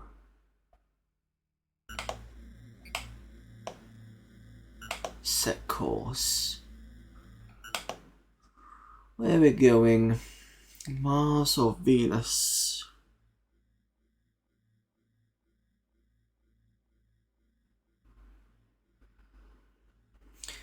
Let's play it safe. Let's go Venus.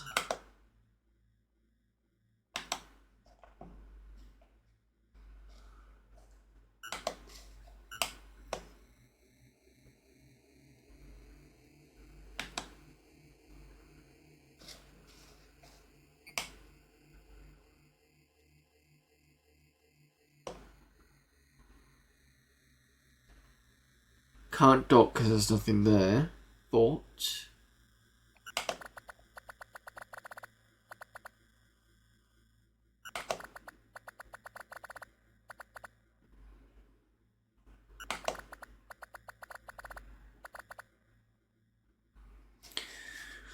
so that's the first 3 done.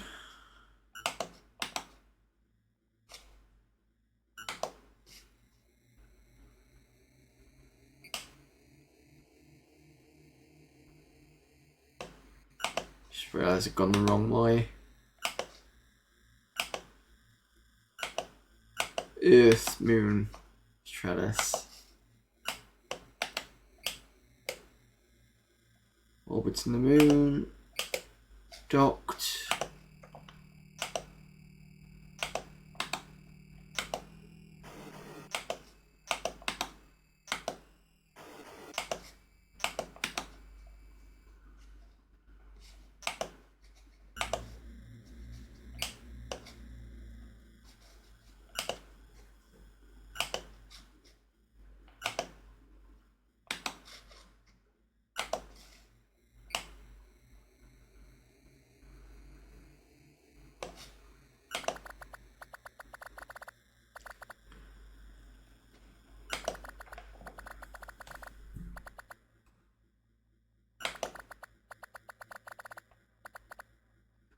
Right, we're almost done with another satellite.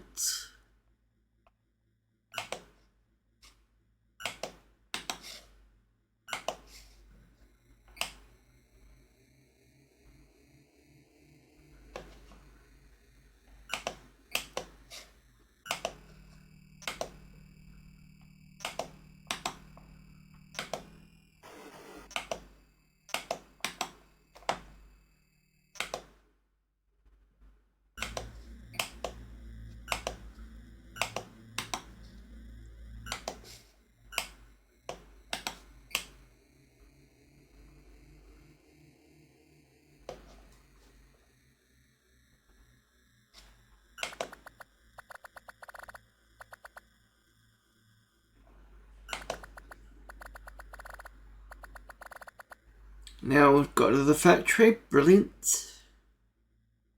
Let's dock in here. We got nothing as usual, so we need a new crew in here.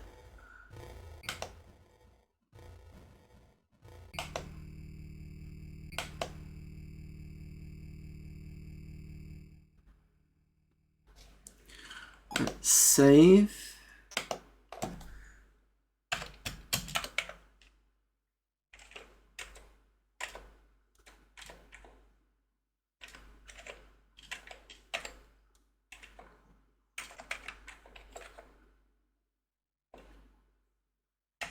Factory's fine. And then I'll put save game 1. Save. Cool. Excellent. So we now save that. Venus. Venus. Earth. Cool.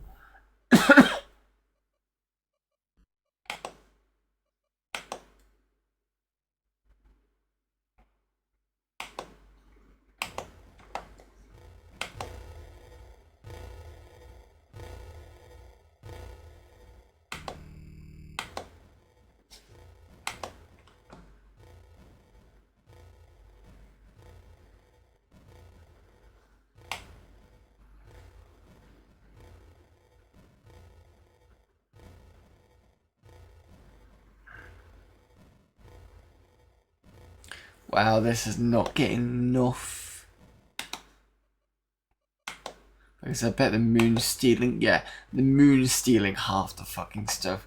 So I'm gonna have to stop the...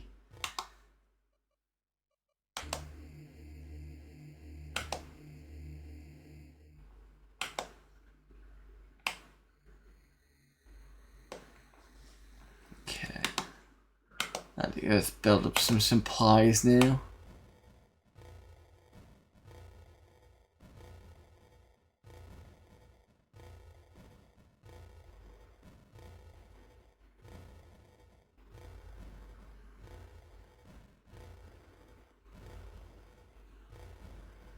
There we go.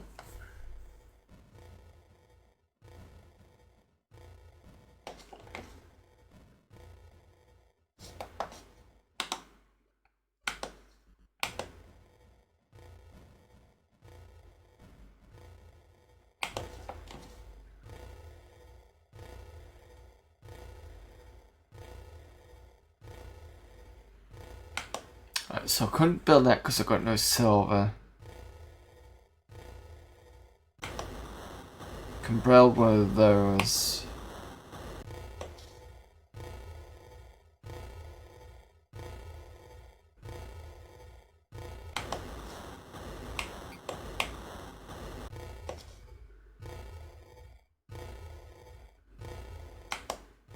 Can't build that.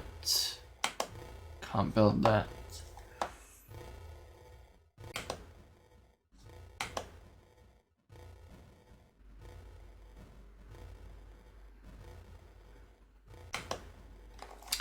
What was the AOC again?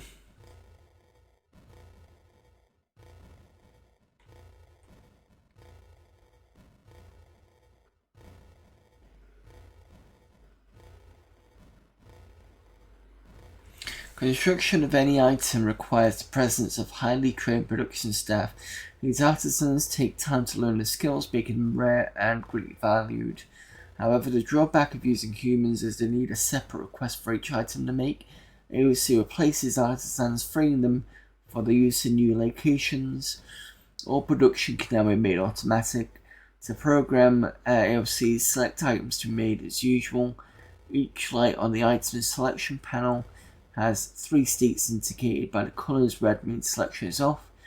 New items will be reduced. Yellow means AOC will attempt to make one of these items, while green programs it to produce until the storage is full. AOC will cycle through the list, producing all items required. The insufficient raw materials in stock, the item will be skipped. Next selected.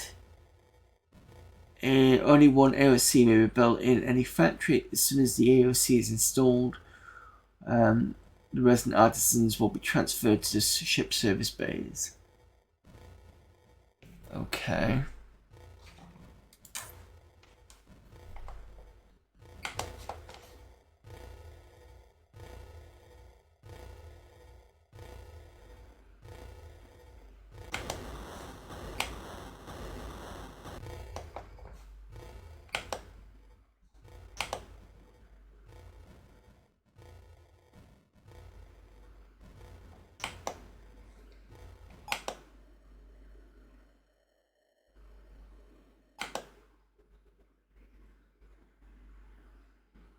So I scrapped this one. It just tells me people haven't been progressing.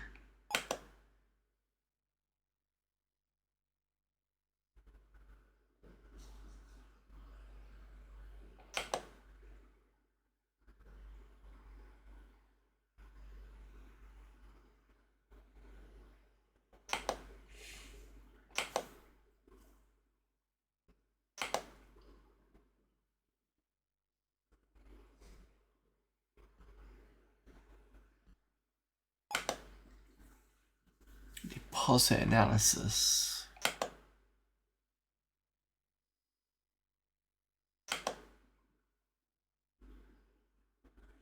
Venus deposits aluminium, carbon, hydrogen, methane, platinum, silica.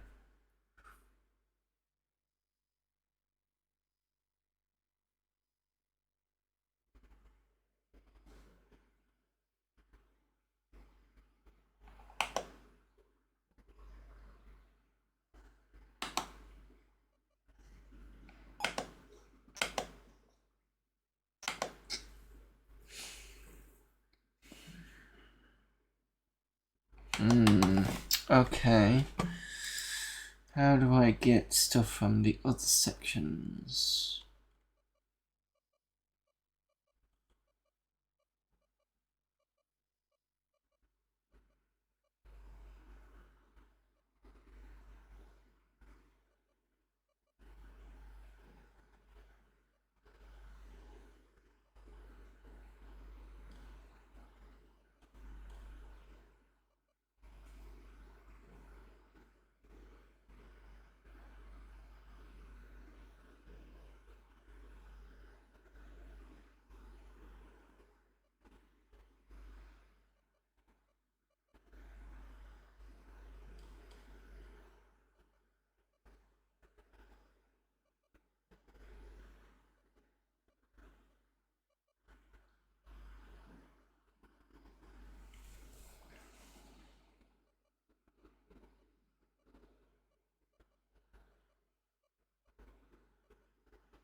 Resource Station Section R frame, which we've recently researched. It says crew required pilot. Activation conditions: whose ship must be on the surface of an unoccupied planet or moon. To complement any orbital factory, service stations may be constructed on the planet below. The construction of these stations is based on the same principles as that of the orbital factories. Service stations require 2 R frames to be deployed. Each frame is designed to fit inside a tool pod and may be deactivated from carrying the shuttle cockpit. Small computer controls expansion. So I'm wondering whether... yeah, but I can't make R frames without...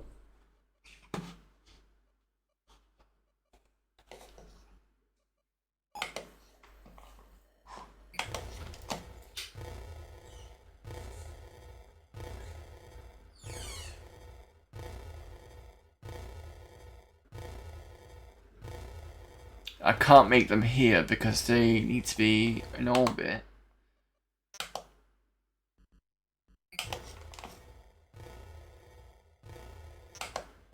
And I need platinum, silver, and silica for it.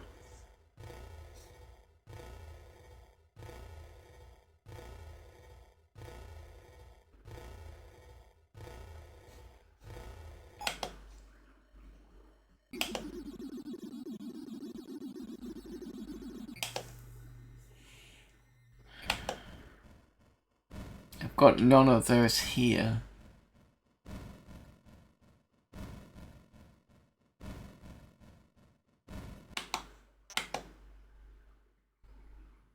The only thing we've got here, we've got stores, because they come from Earth.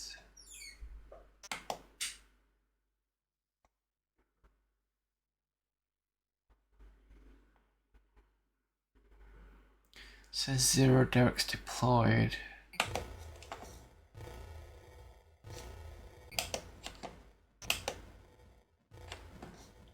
Let me just make some more derricks.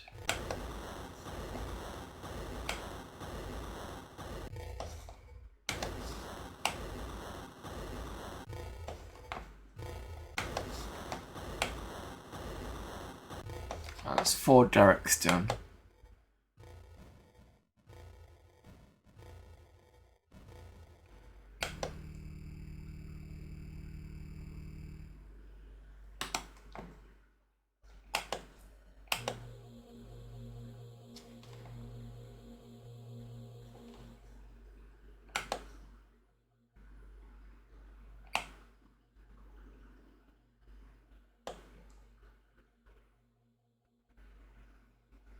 No, don't engage it. Turn it off.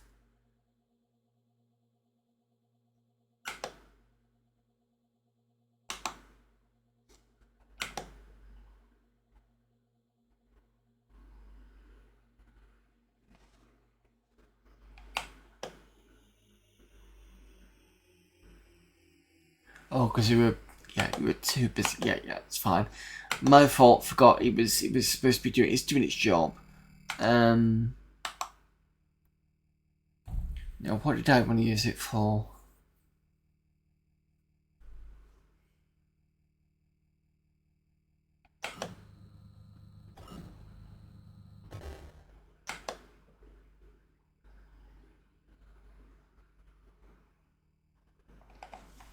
And there's Band-Aid.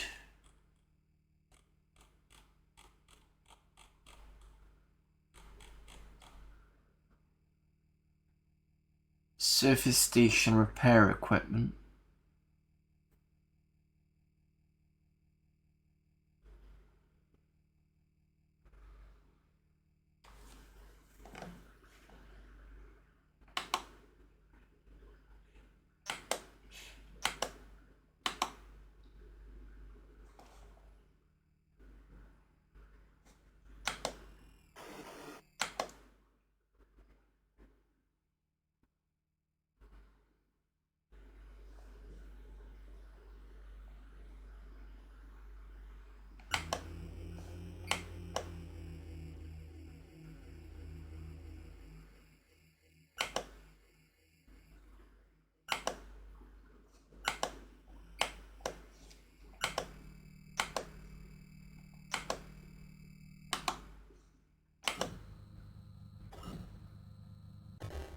Might as well carry on with what you're doing.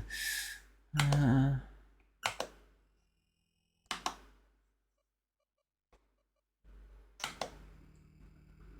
at Venus.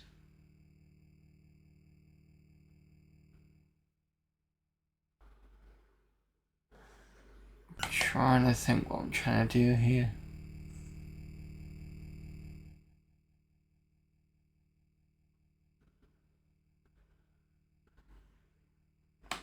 Hang on a minute. Hang on a minute. Am I missing something?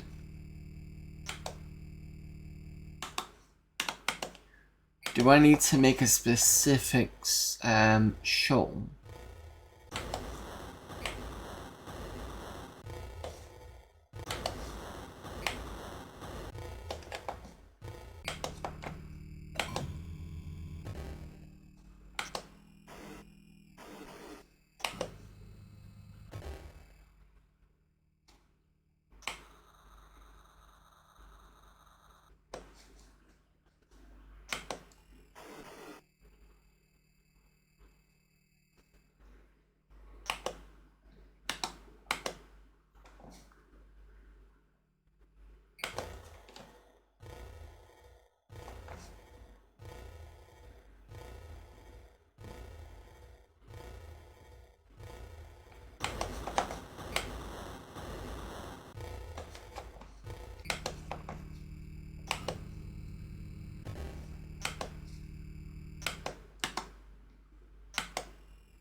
Shuttlecraft in Ground Bay, the Moon. Empty cargo. Because I've just got rid of the derricks. And I could pick them up and put them back down again.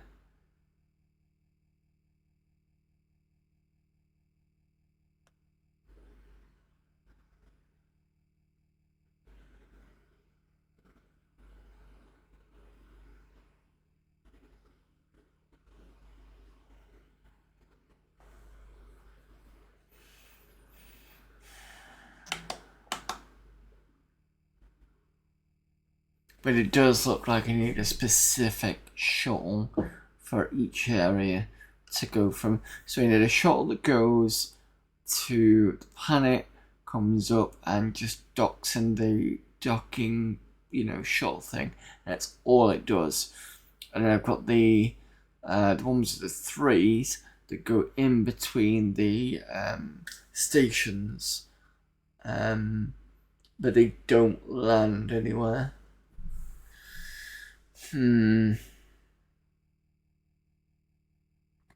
This needs a little thinking about, I think. We'll be on 401. I think that's good enough time to stop actually thinking about it. So let me save.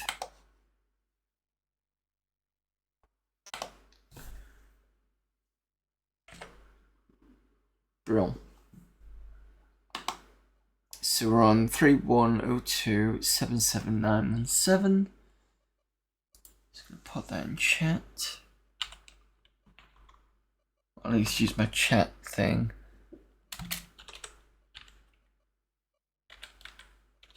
So at least we've managed to get another Venus ready. I just need to work out what I'm doing. So let me just come out of that and come back in again. I want to make sure everything's done.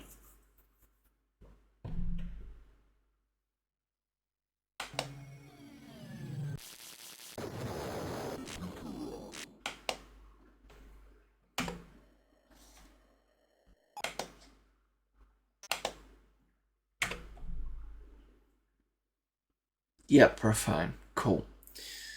And yes. Right, okay, I think that'll be it for today.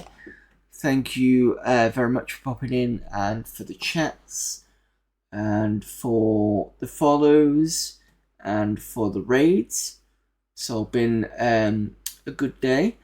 Apologies for the Amiga race challenge. I will have to figure out what I'm doing with that one. So I think the game, the idea itself is okay. It's the fact that it looks like Europeans can't use the predictor tool, which would be nice for them to get back some channel points and get some interaction going, but that's possibly not going to happen. So there is a possibility of using bots. I'll have to look into that. So it's something that I need to think about. I've also got a new suggestion for Friday. So Friday's going to be probably jam-packed this week. But it's Friday, which means I can go on to the early hours, so I don't mind doing that. That's fair enough. So yeah, thank you everybody for popping in again. Let's have a quick go. Just having a quick look who we can raid, and then I'll let you know what's going where.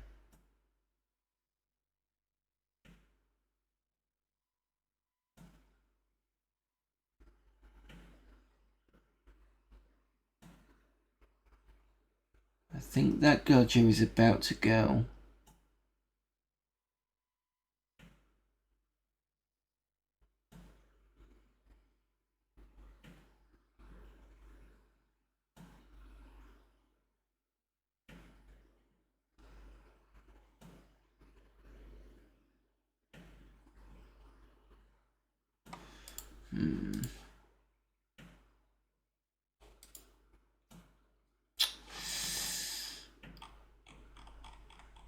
Right, okay, let me tell you what's happening. Right, so I will be back on Tuesday, and I don't know why that's disappeared. Why have you disappeared?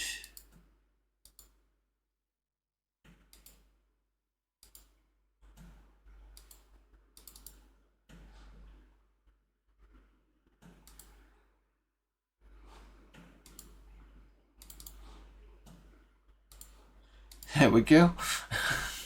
I think because I basically moved it out of the upcoming section since I'm already doing it. Right, so I will be back tomorrow for the first Samurai. That's going to be played on the Mister because getting it to run on the 1200 was a pain in the arse. I think I could have done it on the Wedge, but I just like, you know what? Let's do the Mister for a change. So that's going to happen. Friday, we've got some random games and viewer requests, but I think this week's going to be a bit jam-packed. Let you know what we've got currently. And that is Trex Warrior, Cyberpunks, Black Crypt, Laser Squad. There's going to be Brat from last week, because that didn't work, and I'll probably put Doman in this as well. And then we'll put in Glory Stars on top of that, and I think that will be enough. And I think Torvak, which was the other suggestion, I'll put that in for the 26th. So that's the week. So the 19th coming up, and then the week after that's going to be, I think the week after that on the 26th is going to be the Waxwork, Kids Gloves, Seek and Destroy, Degeneration, and whatever else anybody suggests. So that's pretty much that. Also on Sunday is Klingon Honor Guard. I do have to apologise because I kind of got a bit... I was a bit unhappy with it, to be fair, on Sunday. Not the game, it's just the colour wasn't coming out properly on the OSSC, and I think I fixed it now, because after the stream I was playing around with the colour offsets, and I managed to get something a lot better than what was being shown currently. So I will be doing a bit of a longer stream on a Sunday to kind of catch up for the kind of badness on this Sunday. So apologies for that, for those of you who were a bit disappointed on that Sunday. So that is the week in a nutshell. Next Monday we'll be carrying on with more Deuteros and looking into the rest of the emulation folder. I just need to remember to get some more GB Game Boy games ROMs onto the Amiga, and that means we can utilize that Game Boy emulator a bit more. I might even find some MSX games as well to test out the MSX one that we didn't get a chance to have a look at, so that'd be good. Right, okay.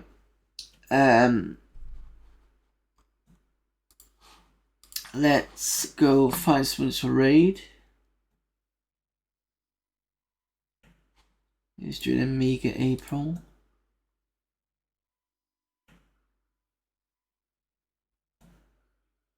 Is coming. Sorry, is that Girl Joey still going on, or is it?